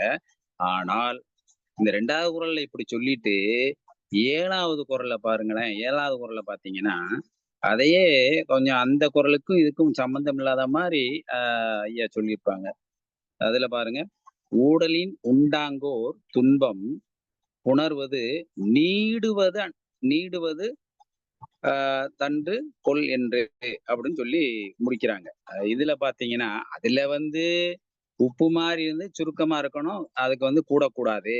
ஆனா இதுல என்னன்னு பாத்தீங்கன்னா, கூடி இருக்கும் இன்பம் இனிமேல் நீட்டிக்காதோ என்று ஏங்கி எண்ணுவதால் ஊடி இருத்தலிலும் காதலிற்கு ஒரு துன்பம் இருக்கின்றது. அப்ப இதுல வந்து இன்னும் கொஞ்சம் கூடாதா, இன்னும் கொஞ்சம் தள்ளி போகாதா அப்படின்னு கேட்கிற மாதிரி இந்த குறளை அமைச்சிருக்காங்க. அப்ப இந்த 2 குறளையுமே அந்த குறளுக்கும் இந்த குறளுக்கும் கொஞ்சம் வித்தியாசம் இருக்கு. ஆனா அந்த வித்தியாசம் வந்து உண்மையிலேயே இதை வந்து நம்ம வித்தியாசமா எடுத்துக்கலாமா, இல்ல காதலர்கள் அப்படி இருக்கும்போது அந்த இன்னொரு குறள் இருக்கும்ல, என்ன சொல்றதுன்னா, அந்த காயும் கனியும் இருக்கே அந்த சம்பந்தப்பட்டமா நான் எடுத்துக்கலான்னு, துணியும் புலவியும் இல்லாயின் காமம் கனியும் கற்காயும் மற்று அப்படின்னு சொல்லி, அதாவது பெரிய பிணக்கு சிறிய பிணக்கு வரத்தான் செய்யும், அதனால வந்து இது காதலியெல்லாம் இதுல சகசம் அப்படின்னு சொல்ற மாதிரி நம்ம எடுத்துக்கலாமா. ஆனா அந்த 2 குறளுமே என்னை பொறுத்த மட்டில் கொஞ்சம் வித்தியாசப்படுத்தி வேறுபடுத்தி சொல்ற மாதிரி இருக்கு. இருந்தா கூட அதுல நீ உப்பு மாதிரி தான் பயன்படுத்தணும். ஆனா இதுல கொஞ்சம் ஆசை கொஞ்சம் அதிகமா இருக்கு, நான் இன்னும் கொஞ்சம் கூடலா இருந்தா இன்னும் நல்ல இன்பமாக இருக்குமே அப்படின்னு சொல்ற மாதிரி இருக்கு. அதனால என்னுடைய மொத்தத்திலே எனக்கு வந்து ஒரு சில சந்தேகங்கள் இருக்கத்தான் செய்யும். அதே மாதிரி இந்த 2 குறள் எனக்கு ஒரு சந்தேகம், வேற ஒன்றும் இல்லை. மற்றபடி அருமையான அதிகாரம்.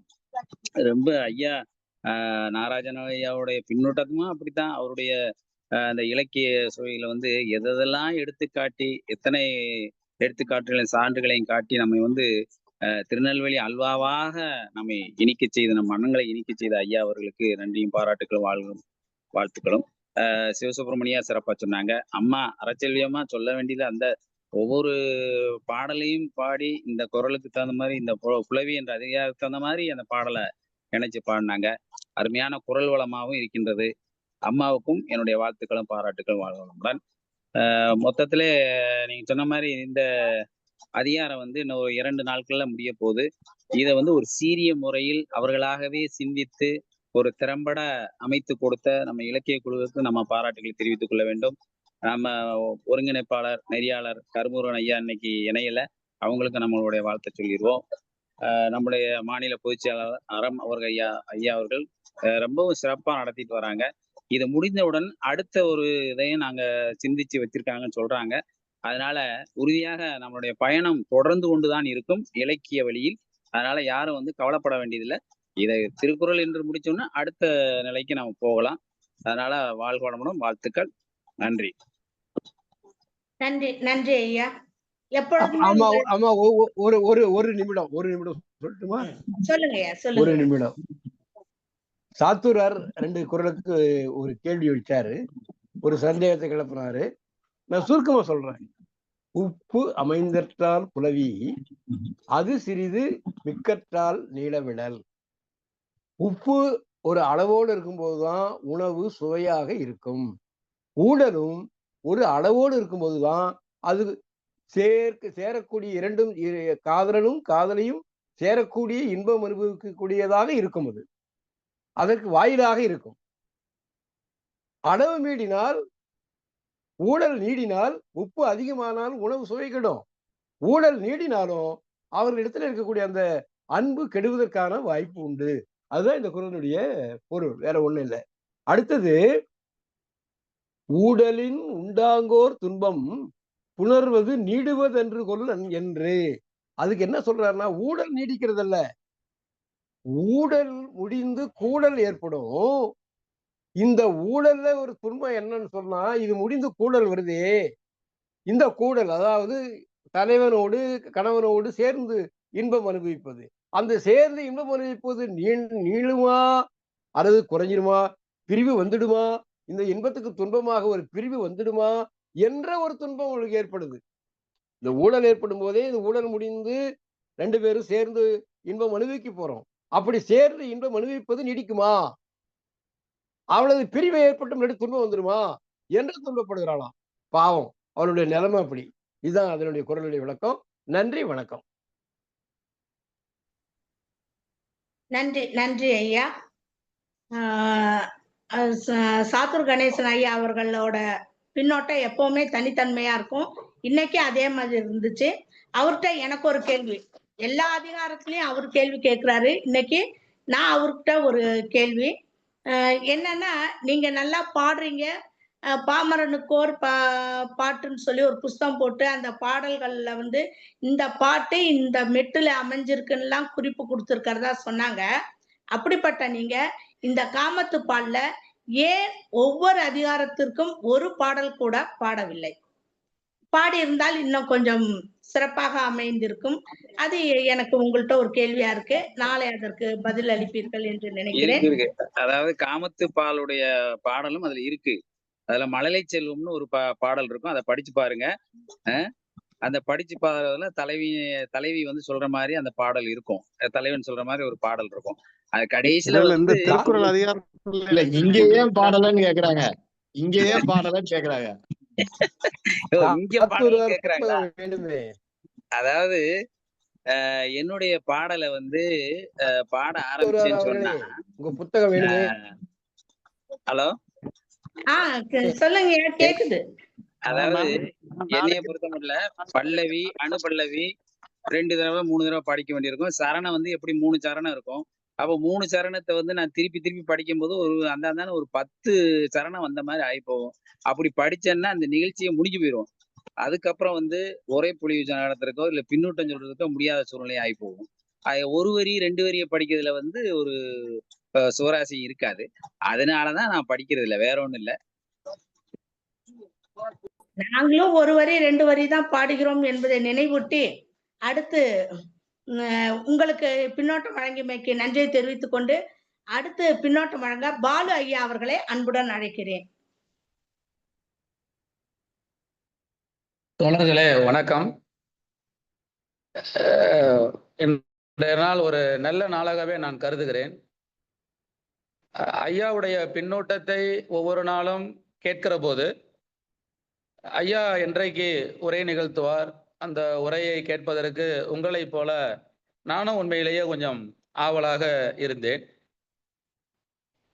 ஏனென்றால் ஐயா அவர்களிடத்தில் உண்மையிலேயே தமிழ் வந்து அப்படி கொட்டி கிடக்கு. அந்த ஒரு ஊற்றில் நாமளும் ஒரு கப்பு தண்ணீர் குடிக்கலாம் அப்படிங்கிற ஒரு ஆசைதான். நல்லாசிரியர் தி.க. நாகராஜன் அவருடைய உரை வந்து நம்ம எல்லோருமே எதிர்பார்த்ததை விட மிகவும் அருமை. இதுல ஒன்றும் யாரும் சொல்வதற்கு இல்லை. ஐயா அவர்களுடைய பார்வை வந்து கொஞ்சம் வித்தியாசமாகவே இருந்தது. அவங்க வந்து இந்த சங்க இலக்கியத்துக்குள்ளெல்லாம் போகல. ஏன்னா சங்க இலக்கியத்தை பற்றி ஐயா முழுமையாக தெரிந்து வைத்திருக்கிறார். வள்ளுவன் அதை தாண்டிய ஒரு அறிஞன் என்பதை ஐயா அவர்கள் உணர்ந்திருக்கிறார்கள், நமக்கும் உணர்த்தி இருக்கிறார்கள். அவர்கள் பாவ்லோவையும் சிக்மண்ட் ஃப்ராய்டையுமே நமக்கு அவருடைய சித்தாந்தங்களை தொடர்புபடுத்தி தான் நமக்கு சொல்லுவார்கள். இன்றைக்கும் அதை செய்து காட்டியிருக்கிறார். உண்மையிலேயே பாராட்டுக்குரியது. நாங்கள் வந்து ஐயா நாங்கள்லாம் பின்னூட்டம் சொல்றோம்னு நினைக்க வேண்டாம். நீங்கள் கலந்து கொண்ட தமிழ்நாடு கலை இலக்கிய பெருமன்றம் நடத்துகின்ற இந்த நிகழ்வில் நீங்கள் கலந்து கொண்ட இந்த நிகழ்வில் நாங்களும் கலந்து கொண்டோம் என்பதுதான் உண்மையிலேயே எங்களுக்கு பெருமை. நாங்க வந்து பின்னூட்டம் சொல்றோம், உங்களை பாராட்டுறோம் அப்படியெல்லாம் கிடையாது. நீங்க கலந்துகிட்டு நாங்களும் கலந்துகிட்டோம், இதுதான் எங்களுக்கெல்லாம் பெருமை. அடுத்தது எனக்கு உண்மையிலேயே இந்த காமத்துப்பால்ல 25 அதிகாரத்துல 25 அதிகாரத்தையும் முழுமையாக படித்தவர்களுக்கு ஓரளவு புரிந்திருக்கும். 25 அதிகாரமும் ஒரே கருத்து தான். அதிகமான 3 பேர் தான் வர்றாங்க அந்த இல்ல. ஒண்ணு தலைவி, தோழி, தலைவன், அவ்வளவுதான். இல்ல தலைவி புலம்புவதாகவே 25 அதிகாரம் இருக்கு. எனக்கு இன்னொன்னு வள்ளுவர் மேல ஒரு மிகப்பெரிய ஒரு ஆச்சரியம். நம்ம தமிழ் சமூகத்திற்கு அவர் ஏதோ அவருடைய நெஞ்சுக்கு ஒண்ணு பட்டிருக்கு. அதாவது நம்முடைய தமிழ் சமூகம் இந்த இல்லற வாழ்வையில எங்கேயோ நம்ம ஒரு குறை இருப்பதை உணர்ந்து கொண்டு நம்ம தமிழ் சமூகத்திற்கு இதை உணர்த்துவதற்கு அவர் எடுத்துக்கொண்ட முயற்சிகள் அடேங்கப்பா எத்தனை அவர் இந்த 25 அதிகாரத்திலையும் அவர் எடுத்துக்கொண்ட முயற்சிகள் மிக மிக அதிகம். இது எப்படியாவது இந்த தமிழ் சமூகத்திற்கு புரிய வைக்க வேண்டும், இல்லறத்தை வந்து அவர்கள் வந்து உண்மையாக சிறக்க வேண்டும் அப்படிங்கிறதுக்காண்டி அவங்க எத்தனையோ முயற்சி எடுக்கிறாங்க. இவ்வளவு நாள் நம்ம வந்து இந்த காமத்துப்பாலை ஒதுக்கிட்டோம். ஸ்கூல்ல எல்லாம் இந்த அறத்துப்பால் பொருட்பாலையே படிக்க வச்சு காமத்துப்பாலெல்லாம் விட்டுட்டோம். இன்னைக்கு வந்து பாலியல் கல்வி கொண்டுட்டு வரலாமான்லாம் அரசாங்கம் வந்து டிஸ்கஷன்ல இருக்கிறாங்க. ஆனா அதையும் தாண்டி இந்த காமத்துப்பாலை படிச்சாலே போதும், குடும்ப வாழ்க்கை, இல்லற வாழ்க்கை, அதுக்கு முன்ன உள்ள ஒரு இயல்பான இந்த ஒரு அடோலசன் பீரியட் வரக்கூடிய அந்த பாலுணர்ச்சி, அந்த வாழ்க்கை எல்லாமே வந்து சரியா போயிடும். இதுல வந்து யாருக்கும் ரெண்டாவது கருத்து இருக்க முடியாது. இல்லை, எனக்கு இன்னொன்னு என்னன்னா, நீண்ட காலமாக இந்த அதிகாரங்களை படிக்கிற போது தலைவி புலம்புவதாக இருந்தது. நான் ரொம்ப நாளா யோசனை பண்ணேன். சங்க இலக்கியத்தையும் நான் முழுமையாக ஓரளவு அதை கோத்ரூ பண்ணும்போது என்னது தலைவியே புலம்புற மாதிரி இருக்கு, பயங்கரமா புலம்புறாங்களே, என்ன காரணம்? நான் உண்மையாகவே பரத்தையரிடத்துல தான், பரத்தையருடைய வீட்டுக்குத்தான் தலைமகன் போயிருப்பானோ, அதை சொல்லாமல் தான் தமிழ் பெண் நாகரிகமா நடந்து கொள்வாங்களே, அந்த மாதிரிதான் நடந்துக்கிறாங்கன்னு நினைச்சுக்கிட்டு இருந்தேன். அதுக்கு சரியான அது எப்படி நான் நினைச்சது வந்து ஐயா மனசுக்கு தெரியும். அதுதான் ஐயா நாகராஜன் நான் நினைச்சுக்கிட்டேன். அது சரியா சொல்லிட்டாங்க. அந்த சங்க இலக்கியத்துல உள்ளதெல்லாம் இல்ல, இது பால நாளை கேட்டாலும் கேட்பாரு அப்படின்னு அதை சொல்லிட்டே சொன்னாங்க. உண்மையாகவே என் மனதில் இந்த அதிகாரங்களை முழுமையாக படிக்கிற போது ஒருவேளை பரத்தையரை மையமா வைத்துக் கொண்டுதான் இந்த தமிழ் பெண்கள் புலம்புவதாக இருக்குதோ என்று நினைத்து கொண்டிருந்தேன். அது சரியான நீங்க ஒரு நேர்த்தியாக பதில் சொல்லிட்டீங்க. உண்மையில ரொம்ப நன்றி ஐயா. அதுக்கு நீங்க எடுத்துக்கொண்ட முயற்சிகள் எல்லாமே ரொம்ப அருமை. இதுல ஒண்ணு அத வள்ளுவன் இந்த இன்னொன்னுங்க ஐயா, எனக்கு ஒரு 2 நாளைக்கு முன்னால ஒரு அதிகாரம் பேசும்போது கூட, கூடலை முழுமையாக நாம் அனுபவிக்க வேண்டும் என்றால் ஊழல்ங்கிறது கூடவே கூடாதுங்கிறாரு. ஒரு திணை அளவு கூட கூடாதுன்னு சொல்லி இருக்கிறாரு. அந்த மருது திணை வரும்னு நினைக்கிறேன். அப்படி இருக்கும்போது இங்க உப்பு அளவு கூட கொஞ்சம் இருக்கலாங்கிற மாதிரி எது சொல்ற மாதிரி இருக்கு. கொஞ்சம் இருக்கலாம், ஆனா ரொம்ப இருக்கக்கூடாதுன்னு சொல்ற மாதிரி இருக்கு.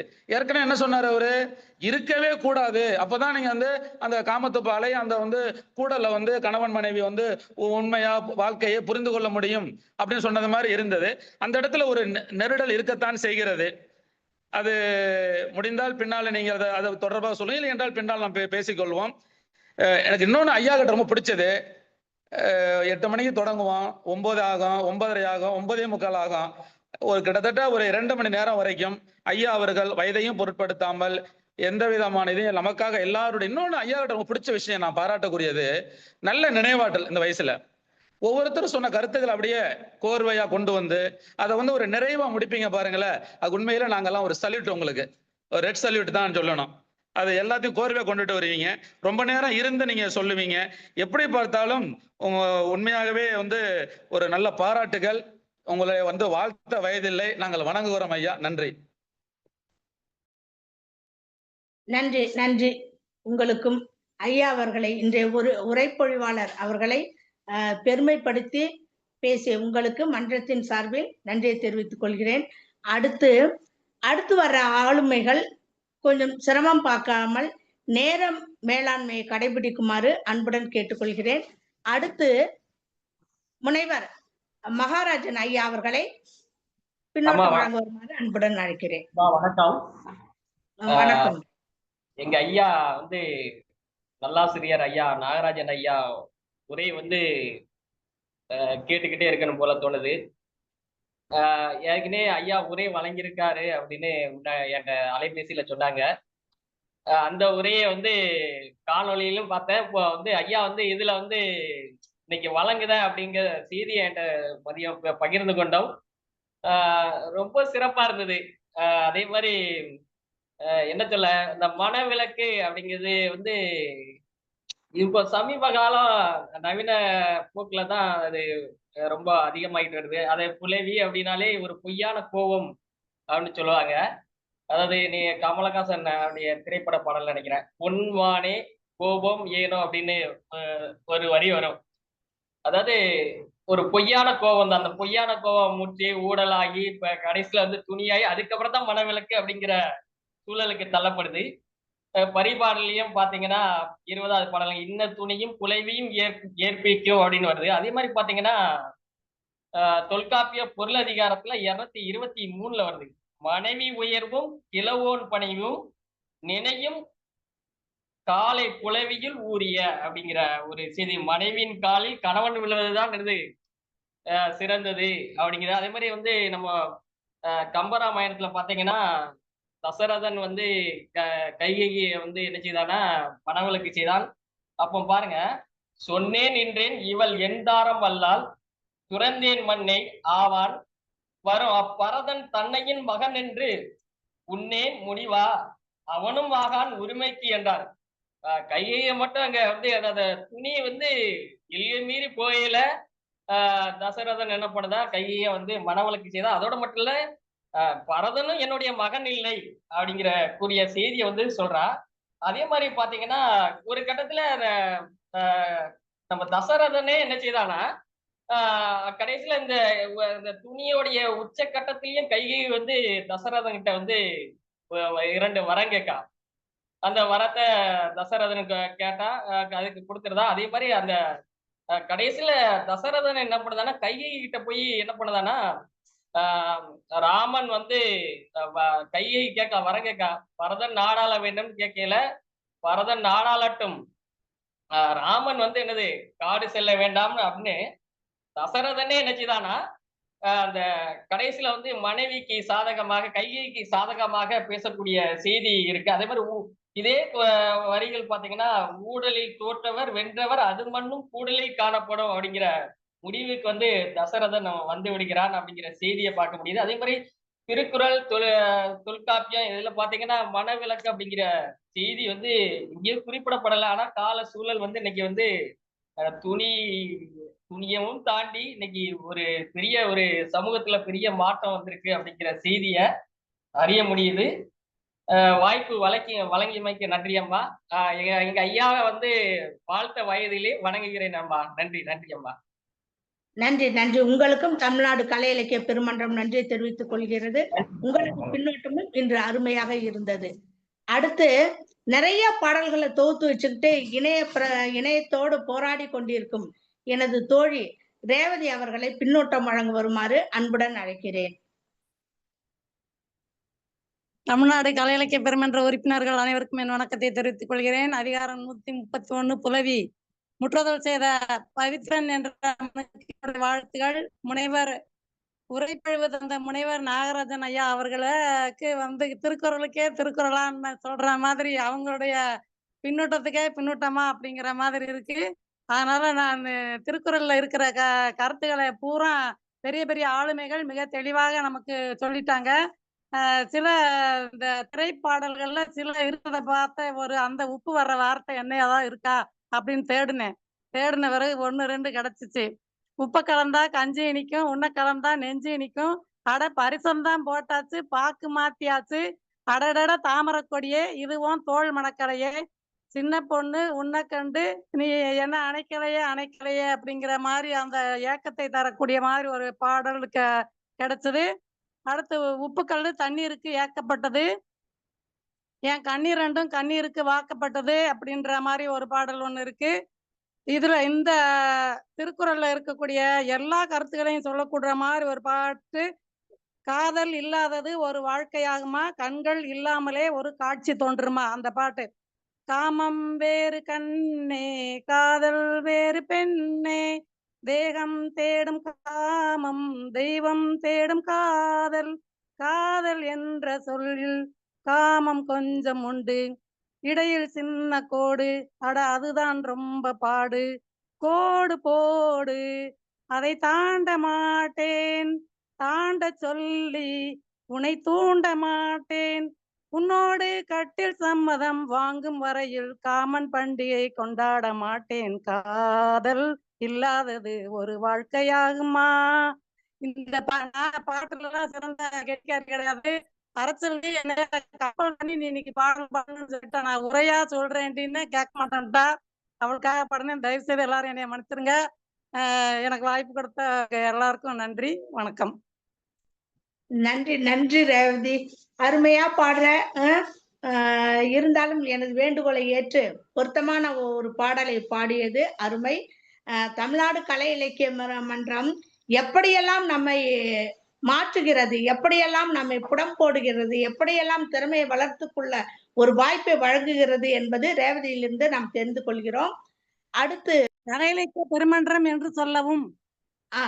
தமிழ்நாடு கலை இலக்கிய பெருமன்றம், அடிக்கடி ரேவதி அதை திருத்துவாயினே. அடுத்து செங்கை ஆக்கி ஐயா அவர்களை பின்னோட்டம் வழங்க வருமாறு அன்புடன் அழைக்கிறேன். மிக்க மகிழ்ச்சி. இன்றைக்கு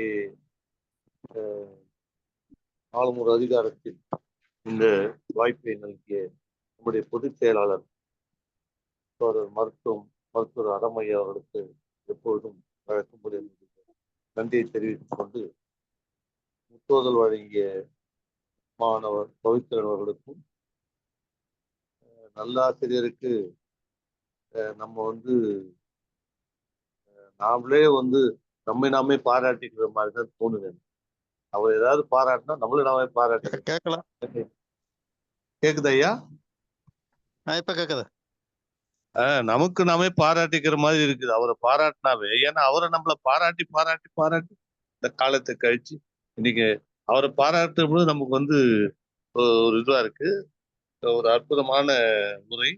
இன்றைக்கு திருக்குறள் ஏறக்குறைய அந்த 10 குறளை புரிய வைப்பதற்காக ஏறக்குறைய தமிழ் நூலில் இருக்கின்ற அத்தனை நூல்களையும் எடுத்து நமக்கு பின்னூட்டம், நமக்கு உரைப்பொழிவு செய்த நம்முடைய ஒரு இலக்கிய பொக்கிஷம், இலக்கிய கருவூலம் தோழர் நல்லாசிரியர் நாகராஜன் அவர்களுக்கு நம்முடைய மகிழ்ச்சியையும் பார்த்து தெரிவித்துக் கொள்கிறோம். அவர் உரைப்பொழிவு செய்த பிறகு நாம் அதற்கப்புறம் ஏதாவது சொல்றதுதான் நம்மால முடியாது. இருந்தாலும் இன்றைக்கு பின்னூட்டம் வழங்கிய தோழர் நம்முடைய அண்ணன் சிவசுப்பிரமணியன் அவர்களும், சாத்தூரார் அவர்களும், என்னுடைய அன்பு சகோதரி ரேவதி அவர்களும் மற்றும் மகராசன் அவர்களும் மிக சிறப்பாக சொன்னாங்க.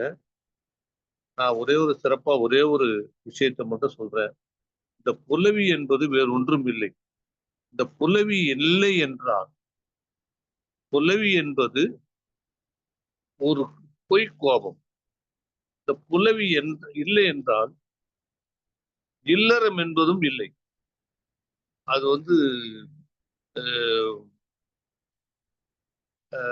என்ன சொல்றது, களவாக இருக்கட்டும், கற்பாக இருக்கட்டும், புலவி இல்லை என்றால் இத்தனை அதிகாரத்துக்கிடையும் எல்லாவற்றையும் எடுத்துவிட்டு புலவி மட்டும் இல்லை என்று ஒதுக்கிவிட்டு பாருங்கள், இந்த திருக்குறளே இல்லாமல் போய்விடும். ஏனால் இந்த காமத்து பாலில் நம்ம சாத்துரார் சொன்ன மாதிரி காமத்து பால் என்பது நம்முடைய பால் சொன்னார், காமத்து பால் என்பது இன்றைக்கு இந்த மாணவர்களுக்கு சொல்ல வேண்டிய ஒன்று. காமத்து பால் என்பது ஒரு கெட்ட வார்த்தையாக பார்த்த ஒரு காரணத்தால் இது சமுதாயம் கேடு கெட்டிருக்கிறது. இந்த இந்த காமத்து பாலை சரியாக இந்த மாணவர்களுக்கு கொண்டு சேர்த்தோமானால் ஒரு அன்பு என்பதும் இல்லறம் என்பதும் ஒரு தூய்மையானதாக, வள்ளுவர் சொன்ன பாதையிலே தூய்மையானதாக அந்த தலைமுறையின் மத்தியில் மிக சிறப்பாக இருந்திருக்கும். எந்த விதமான ஒரு நெருடலும் இருந்திருக்காது. அப்படி அற்புதமான ஒரு இந்த புலவி இந்த முதல் குறளிலே வழக்கமாக சொல்லுகிற மாதிரி அந்த தலைவன் அடைகின்ற துன்பம், நமக்கு இவ்வளவு துன்பத்தை கொடுக்கின்ற தலைவன் கொஞ்சம் கஷ்டப்படட்டும், விடுங்க, பரவாயில்லை, அவன் அவஸ்தைப்படட்டும், துன்பப்படட்டும், அதுவரை நம்ம பொறுத்து இருப்போம், அதுவரை அவனோடு இருக்கும். ஏன்னா அதுக்கு அடுத்தூறுவது அக்தோப்பதில் வள்ளுவர் சொல்ற மாதிரி இந்த புலவி அந்த அந்த புலவிக்கு பிறகு அதற்கு அடுத்து வருகின்ற மகிழ்ச்சி என்பது அதுக்கு இணையாக இல்லறத்தில் எதுவும் இல்லை. ஒருவேளை புலவி என்பது ஒன்று இல்லை என்றால், இன்னும் சுருக்கமாக சொல்ல அடுத்த குறளுக்கு போயிடுவோம். புலவி என்பது உப்பு. நீ என்னதான் விலை உயர்ந்த பொருள்களை வைத்து உணவு சமைத்தாலும் உப்பு என்ற ஒன்று மட்டும் இல்லை என்றால் அதெல்லாம் வீண், ஒன்றுக்கும் உதவாது. இதைத்தான் நான் சொல்றேன். இந்த உப்பு மட்டும் இல்லைன்னு சொன்னா இந்த இல்லறம் என்ற அந்த ஒட்டுமொத்த உணர்வே, ஒட்டுமொத்த அந்த வாழ்க்கையே, ஒட்டுமொத்த அந்த காதலே, ஒட்டுமொத்த அந்த உணர்வுகளே இல்லை என்றுதான் அந்த மகிழ்ச்சி இருக்காது. என்ன அந்த உப்பு என்ற ஒரு வார்த்தையில் தான் இந்த வாழ்க்கையினுடைய உணர்வு இருக்கிறது என்பதை ரொம்ப சிறப்பாக, உப்பு அமைந்தற்றால் அதிகமாகவும் போகக்கூடாது, குறைவாகவும் இருக்கக்கூடாது, ஆனா பயன்படுத்தி ஆக வேண்டும்.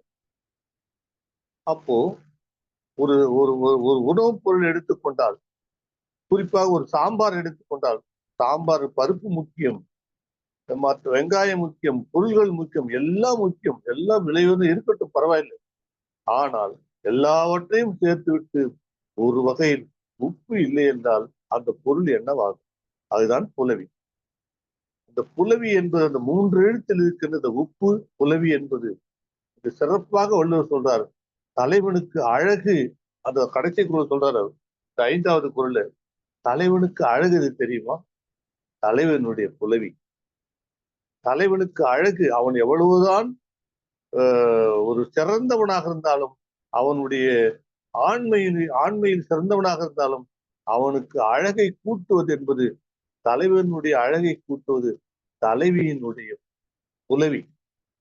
தலைவி கோபப்பட்டால்தான் அந்த கோபம்தான் அழகு என்பதை அதை நினைத்து பார்த்தாலே, ஒருவேளை ஒரு குடும்பத்தில் பிணக்கு, பொய்க்கோபம், கோபம், ஊடல் இதெல்லாம் இல்லை என்றால் அது குடும்பமே உப்பில்லாத ஒரு உணவு மாதிரி தான் இருக்கும் என்பதை ரொம்ப அழகாக இங்கே பல இலக்கியங்களோடு எங்களுடைய பிதாமகன் அண்ணன் அவர்கள் சுட்டி காட்டினார்கள், உரைப்பொழிவாளர்கள். அதனால இப்படி சொல்கின்ற பொழுது நோதல் எவன் மட்டு நொந்தாரென்று அத்தறிதல் காதலர் இல்லா வழி. அங்க சொல்றாங்க, இவர் வருந்தினார் என்று நம்ம புலவி என்ற ஒரு வருத்தத்தை கொடுக்கிறோம். அந்த வருத்தத்தை கொடுக்கின்ற போது அதை வருந்துபவர்கள் இல்லை என்றால் அந்த புலவி கொடுத்து என்ன பயன்? அதான் சொல்றார், இவர் வருந்தினார் என்று அத்துன்பத்தை அதிலும் அன்புடையவனாய் பெறாத பொழுது பிணங்குவதில் பயன் என்ன? நீ கோபப்பட்டு என்ன பிரயோஜனம்? கோபப்படுவதில் கூட ஒரு அர்த்தம் இருக்க வேண்டும், மகிழ்வதில் ஒரு அர்த்தம் இருக்கிறது, கோபப்படுவதில் ஒரு அர்த்தம் இருக்கிறது. அதற்கு அந்த கோபத்தை எதிர்கொள்பவர்கள் இருக்க வேண்டும். உன்னுடைய கோபத்தை, உன்னுடைய மகிழ்ச்சியை எதிர்கொள்பவர்கள் இருக்க வேண்டும். உன்னுடைய மகிழ்ச்சியில் பங்கேற்பவர்கள் எதில் இருந்தால்தான் இந்த மகிழ்ச்சிக்கு அழகு. அதே மாதிரி உன்னுடைய பிணக்கு என்பதை, உன்னுடைய பொய்க்கோபம் என்பதை எதிர்ப்பதற்கு அந்த தலைவன் இருக்க வேண்டும். ஒருவேளை அந்த தலைவன் இல்லை என்றால் நீ கோபப்பட்டு என்ன பிரயோஜனம்? ஆக அந்த கோபத்திற்கு தலைவன் அவசியம். அவன் இல்லை என்றால் அந்த கோபம் பயன்படாது, அது வீண். அதனால் தலைவன் ஒரு பிணக்கு புலவி என்பதற்கு தலைவன் இருக்க வேண்டும். அந்த புலவியை ஏற்படுத்துகின்ற அந்த நிலையை தாங்குவதற்காக தலைவன் இருக்க வேண்டும், ஏற்படுத்துகின்ற தலைவி இருக்க வேண்டும். இது ரெண்டுமே இல்லை என்றால் வாழ்க்கை என்பது இல்லை என்பதை ரொம்ப அழகாக, நீரும் நீழலது இனிதே புலவியும் வீழ்னர் கண்ணே இனிது, பிணங்கும் அன்பு செலுத்துவரிடத்தில் கொள்வதே இனியது. நீ யாராண்டு அன்பு செலுத்தணும்? யார் பிணக்கை ஏற்படுத்துகிறாயோ அவர்களிடத்தில் மீண்டும் மீண்டும் அன்பு செலுத்துவதுதான் உன்னுடைய களம். நீ கோபப்படுவதை அவர்களிடத்தில் செய்ய வேண்டியதுதான் என்பதை இறுதியாக, பிணங்கி இருக்கும் பொழுது ஊடல் உணர்ந்த இருவாரோடு என் நெஞ்சம் கூடுவோம் என்பது ஒரு ஆசை. அற்புதமா, ஆஹா, வள்ளுவன் இப்படியெல்லாம் சிந்திப்பாடு, ஆச்சரியமாக இருக்கிறது. பிணங்கி இருக்கும் பொழுது அதை தீர்க்காத விட்டு செல்பவரோடு என் மனம் கூட வேண்டும். என்னுடைய கோபம் இருக்கிறது, அதை தீர்க்காமல் அவன் போய் விடுகிறான், இருந்தாலும் என் மனம் அவன் கூடவே போகுது. என்ன காரணம்? அவர் மேல் ஒன்று ஆசை. காரணம், இந்த புலவியினுடைய அடிப்படை காரணம் ஒரு இல்லறம் தலைவன் தலைவிக்குள்ள ஒரு ஆணிவேராக இருப்பதுதான் இந்த புலவி என்பதை அழகாக சுட்டிக்காட்டிய அற்புதமான ஒரு தலைப்பு. இதை சிறப்பாக சொன்ன அத்துணை பின்னூட்டக்காரர்களுக்கும் எங்களுடைய பிதாமகன் ஐயா நாகராஜன் அவர்களுக்கும் மீண்டும் மீண்டும் நன்றியை தெரிவித்துக் கொண்டு விடைபெறுகிறேன். நன்றி, வணக்கம். உங்களது பின்னோட்டம் மிக அருமை. பின்னோட்டத்திற்காக சிறப்பாக வழங்கியதற்கு நமது தமிழ்நாடு கலை இலக்கிய பெருமன்றம் நன்றியை தெரிவித்துக் கொள்கிறது. அடுத்து மதிப்பிற்குரிய முனைவர் ப. கிருஷ்ணன் அவர்களை பின்னோட்டம் வழங்குமாறு அன்புடன் அழைக்கிறேன். அனைவருக்கும் இனிய வணக்கம். இன்றைய உரை பொழிவாளர் ஐயா நல்லாசிரியர் தி.க. நாகராசன் ஐயா அவர்கள் மிக நுணுக்கமாகவும் நுட்பமாகவும் தெள்ளமுதின் சுவையை விட இனிமையாக 10 குறள்களுக்கு உரிய விளக்கத்தையும் விரிவான விளக்கத்தையும் ஆழ்ந்த புலமையோடு எடுத்து சொன்ன விதம் மிகவும் சிறப்பாக இருந்தது. ஐயா அவர்களுக்கு என்னுடைய வணக்கமும் இனிய வாழ்த்துக்களும். மிக்க நன்றி. நன்றி நன்றி ஐயா. காலம் கருதி உங்களது பின்னோட்டத்தை சுருங்க கூறியுள்ளீர்கள். நன்றி. அடுத்து இது உரைப்பொழிவாளருக்கான நேரம். நமது நல்லாசிரியர் அவர்களை தமது உள்ள கருத்துக்களை வழங்க வருமாறு அன்புடன் அழைக்கிறேன். ஆமா, நல்லாசிரியர் சுந்தரநகிரி இருக்காருங்கம்மா. கேள்வி அதிகாரம் பேசினாங்களே ஐயா இருக்காங்களே, அழைக்கலாமே. உரைப்பொழிவாளரை தான் பின்னோட்ட அவருக்கான நேரம் இது. ஆகையால் அவரது கருத்துக்களை தெரிவிக்க அன்புடன் அழைக்கிறேன். ஐயா இணைப்புல தானே இருக்காங்க? சுந்தரநகிரி ஐயா இருக்காங்க.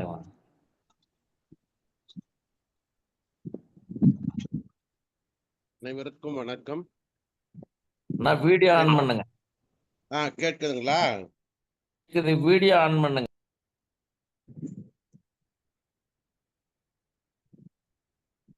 வீடியோ போட்டோ தெரியுதுங்களா ஐயா? வேற என்ன செய்யணும் தெரியல. ஐயா தெரியுதுங்க, தெரியுது, வீடியோ தெரியுதுங்க, நீங்க பேசலாம். சரிங்க.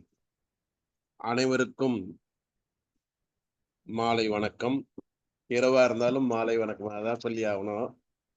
மிகச்சிறப்பான தலைப்புல மிகச்சிறப்பாக கருத்துரை வழங்கிய முனைவர் தி.க. நாகராஜன், இவரே புத்தகம், இலக்கிய பெட்டகம், கற்பனை புதையல், காவிய கவிஞர் மட்டுமல்ல கடுநடை கவிஞரும் கூட. அவருடைய உரை பொழிவு மிகச்சிறப்பாக இருந்தது.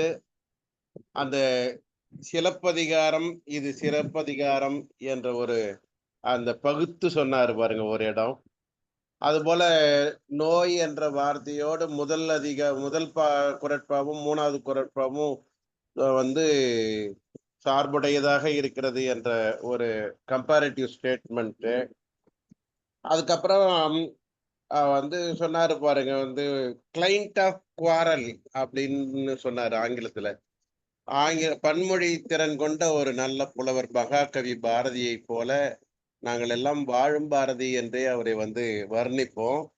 அந்த வகையில வந்து ஆங்கிலம், தெலுங்கு, தமிழ், இன்ன பிற மொழிகள் கூட அவருக்கு அத்துபடியான விஷயம்தான். அந்த வகையில மிகச்சிறப்பாக அவர் வந்து நமக்கு வந்து உரைப்பொழிவு கொடுத்திருக்கிறாங்க.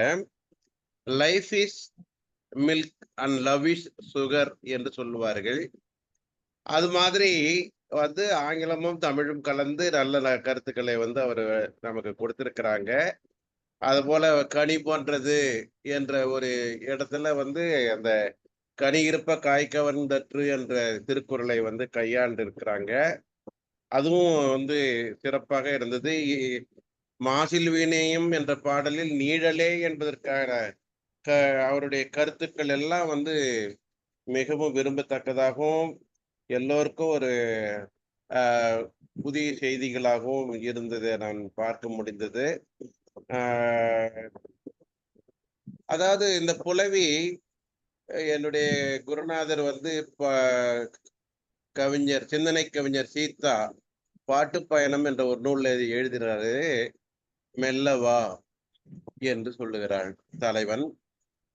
வெற்றிலையாய் இருந்தால் அல்லவா மெல்லலாம் என்று சொல்லுகிறாள் தலைவி. இப்படி வந்து வார்த்தைகள் கூட வள்ளுவன் கூட ஒரு சில இடத்துல பார்க்கிறேன் நான் வந்து மறந்துட்டியா அப்படின்னு தலைவி கேட்கிறா. அதுக்கு வந்து நான் வந்து இப்பதான் நினப்பு வந்ததுன்னு சொல்றான் தலைவன். அப்ப இவ்வளவு நாள் மறந்துட்டீங்களா, இப்பதான் நினப்பு வந்ததா அப்படின்னு கேட்கிறா.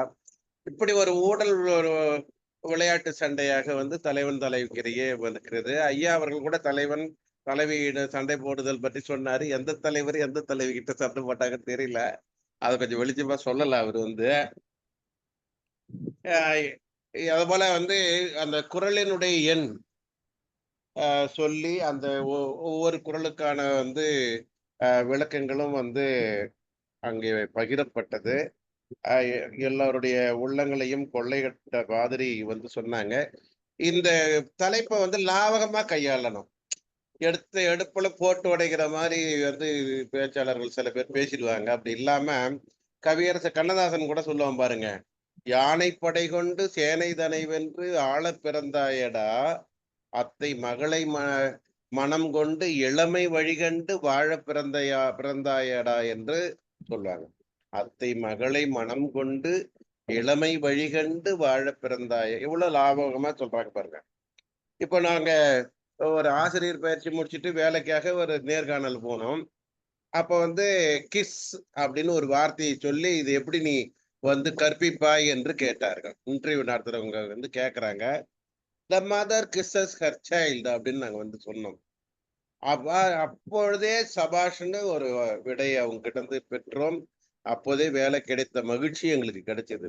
இப்படி சொற்களை வந்து லாவகமாக கையாண்டு அற்புதமான உரைப்பழிவு வழங்கிய முனைவர் நல்லாசிரியர் தி.க. நாகராஜன், அன்பு சகோதரர் அவர்களுக்கு மனமார்ந்த வாழ்த்துக்களையும் பாராட்டுகளையும் தெரிவித்து, தமிழ்நாடு கலை இலக்கிய மன்ற மூலமாக இந்த நிர்வகிக்கும் அத்துணை ஆண்டோர்களையும் சான்றோர்களையும் வணங்கி நன்றி பாராட்டி, வாய்க்கு விடை சொல்லி வார்த்தைக்கு தடை சொல்லி வாய்ப்புக்கு நன்றி சொல்லி விடைபெறுகின்றேன். நன்றி, வணக்கம். நன்றி நன்றி ஐயா.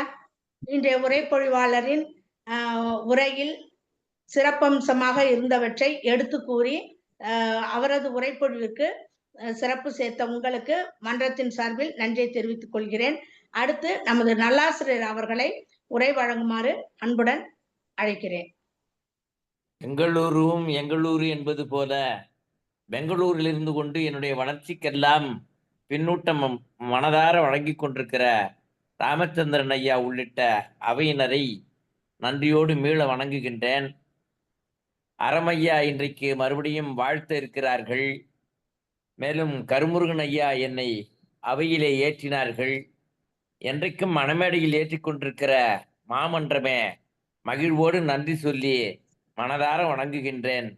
தமிழாய் நீ வீரும் தழைத்து வாழி, தன்னடி செய்கின்ற தமிழால் தமிழன் வாழி, தழைத்தோங்கும் தரணி வாழி, வாழி பல்லூழி என்று சொல்லி விடைபெறுகின்றேன்.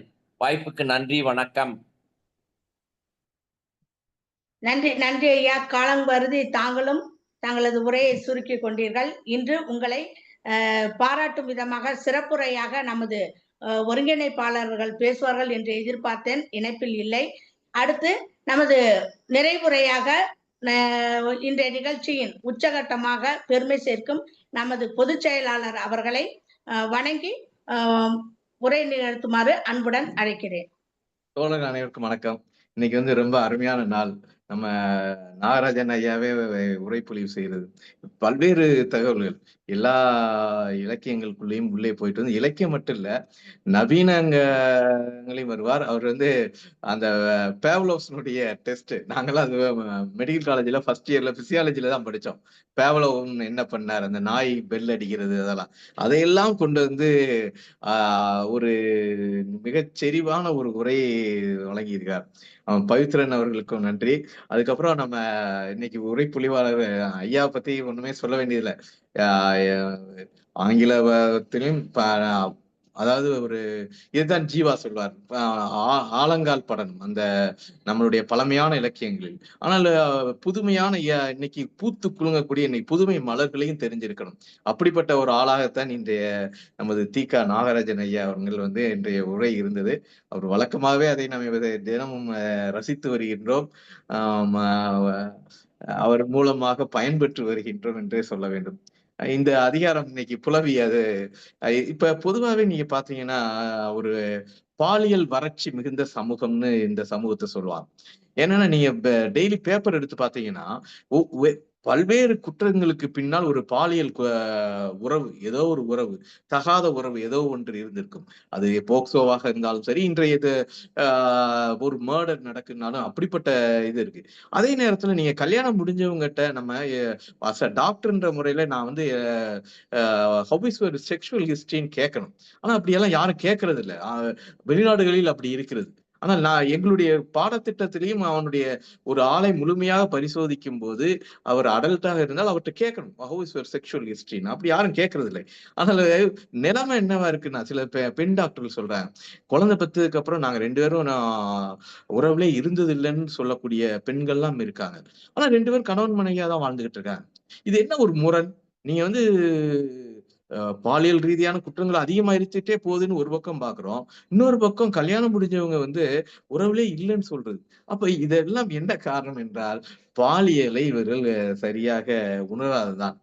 அதுக்கானதான் இந்த இன்பத்துப்பாலை நாம் வந்து உடனடியாக பள்ளி பாடத்திட்டத்திலும் கல்லூரி பாடத்திட்டத்திலும் வைக்க வேண்டும் என்பதுதான் இன்றைய தேவை. அதுல புலவின்றது என்ன அப்படின்றத நீங்க இதெல்லாம் பார்த்துட்டு வரலாம். நீங்க ஐயா சொன்னாங்களே துணியும் புலவியும், எந்த இலக்கியத்திலையும் வந்து ஒரு புலவிக்கு வந்து பெண் புலவி வந்து இத்தனை வார்த்தைகளால் அது வந்து வெவ்வேறு அளவுகள் இருக்குன்னு சொன்னது நான் வேற எந்த இலக்கியத்திலும் இருக்கான்னு தெரியல, உலக இலக்கியங்கள்ல. ஆனால் நம்ம தமிழ் இலக்கியத்துல இதெல்லாம் இருக்கு. அந்த குறள்கள்லாம் நீங்க பாத்தீங்கன்னா அந்த புல்லாது இராப்புலத்தை அப்படின்றது முதல் குறள். அவர் வந்து நாம் துன்பப்பட்டதை அவரும் துன்பப்படுமாறு பார்ப்பதுல ஒரு மகிழ்ச்சின்னு சொல்லிட்டு இது வந்து தலைவி சொல்றது. நீங்க எப்படியே பிரிச்சு பாத்தீங்கன்னா தலைவன் தலைவிக்கு சொல்றது என்னன்னு பாத்தீங்கன்னா தலைவி சொல்றா, நான் அவர் வந்து சிரமப்படுறதை நான் பார்க்கணும் அப்படின்னு. அதுக்கடுத்து வந்து தலைவிக்கு வள்ளுவர் சொல்ற மாதிரி, புலவி இருக்கலாம்ப்பா, ஆனா சோத்துல போடுற உப்பு மாதிரி கொஞ்சம் போலதான் இருக்கணும். நீங்க ஏற்கனவே பார்த்தோம், எப்பயுமே ஊடலை சொல்லும் போது திணைன்னு சொல்வார், கூடல்னால் வரக்கூடிய காமத்தை சொல்லும் போது பனையளவுன்பார். அப்ப இதையும் சொல்றாரு, உப்பு மாதிரிதான் நீ, அந்த கூடலுக்கு முந்தைய ஊடல் வந்து உப்பு மாதிரிதான் இருக்கணும், அது மிஞ்சிச்சுன்னா சிக்கல்ன்றாரு. அதுக்கப்புறம் காதலன் தலைவனுக்கு வந்துடுறாரு, அப்படி புலந்தாரை புல்லா விடல் என்ன ஆகும், நீ வந்து அவ புலந்த இருக்கா, அவளை நினைச்சு நீ மதிச்சு அதுக்கு வந்து நீ என்னன்னு சரியில்லைன்னா துன்பத்துக்கு துன்பம் தர்ற மாதிரி சொல்லிடுறாரு. அதுக்கப்புறம் அவன் விளங்குற மாதிரி சொல்றாரு.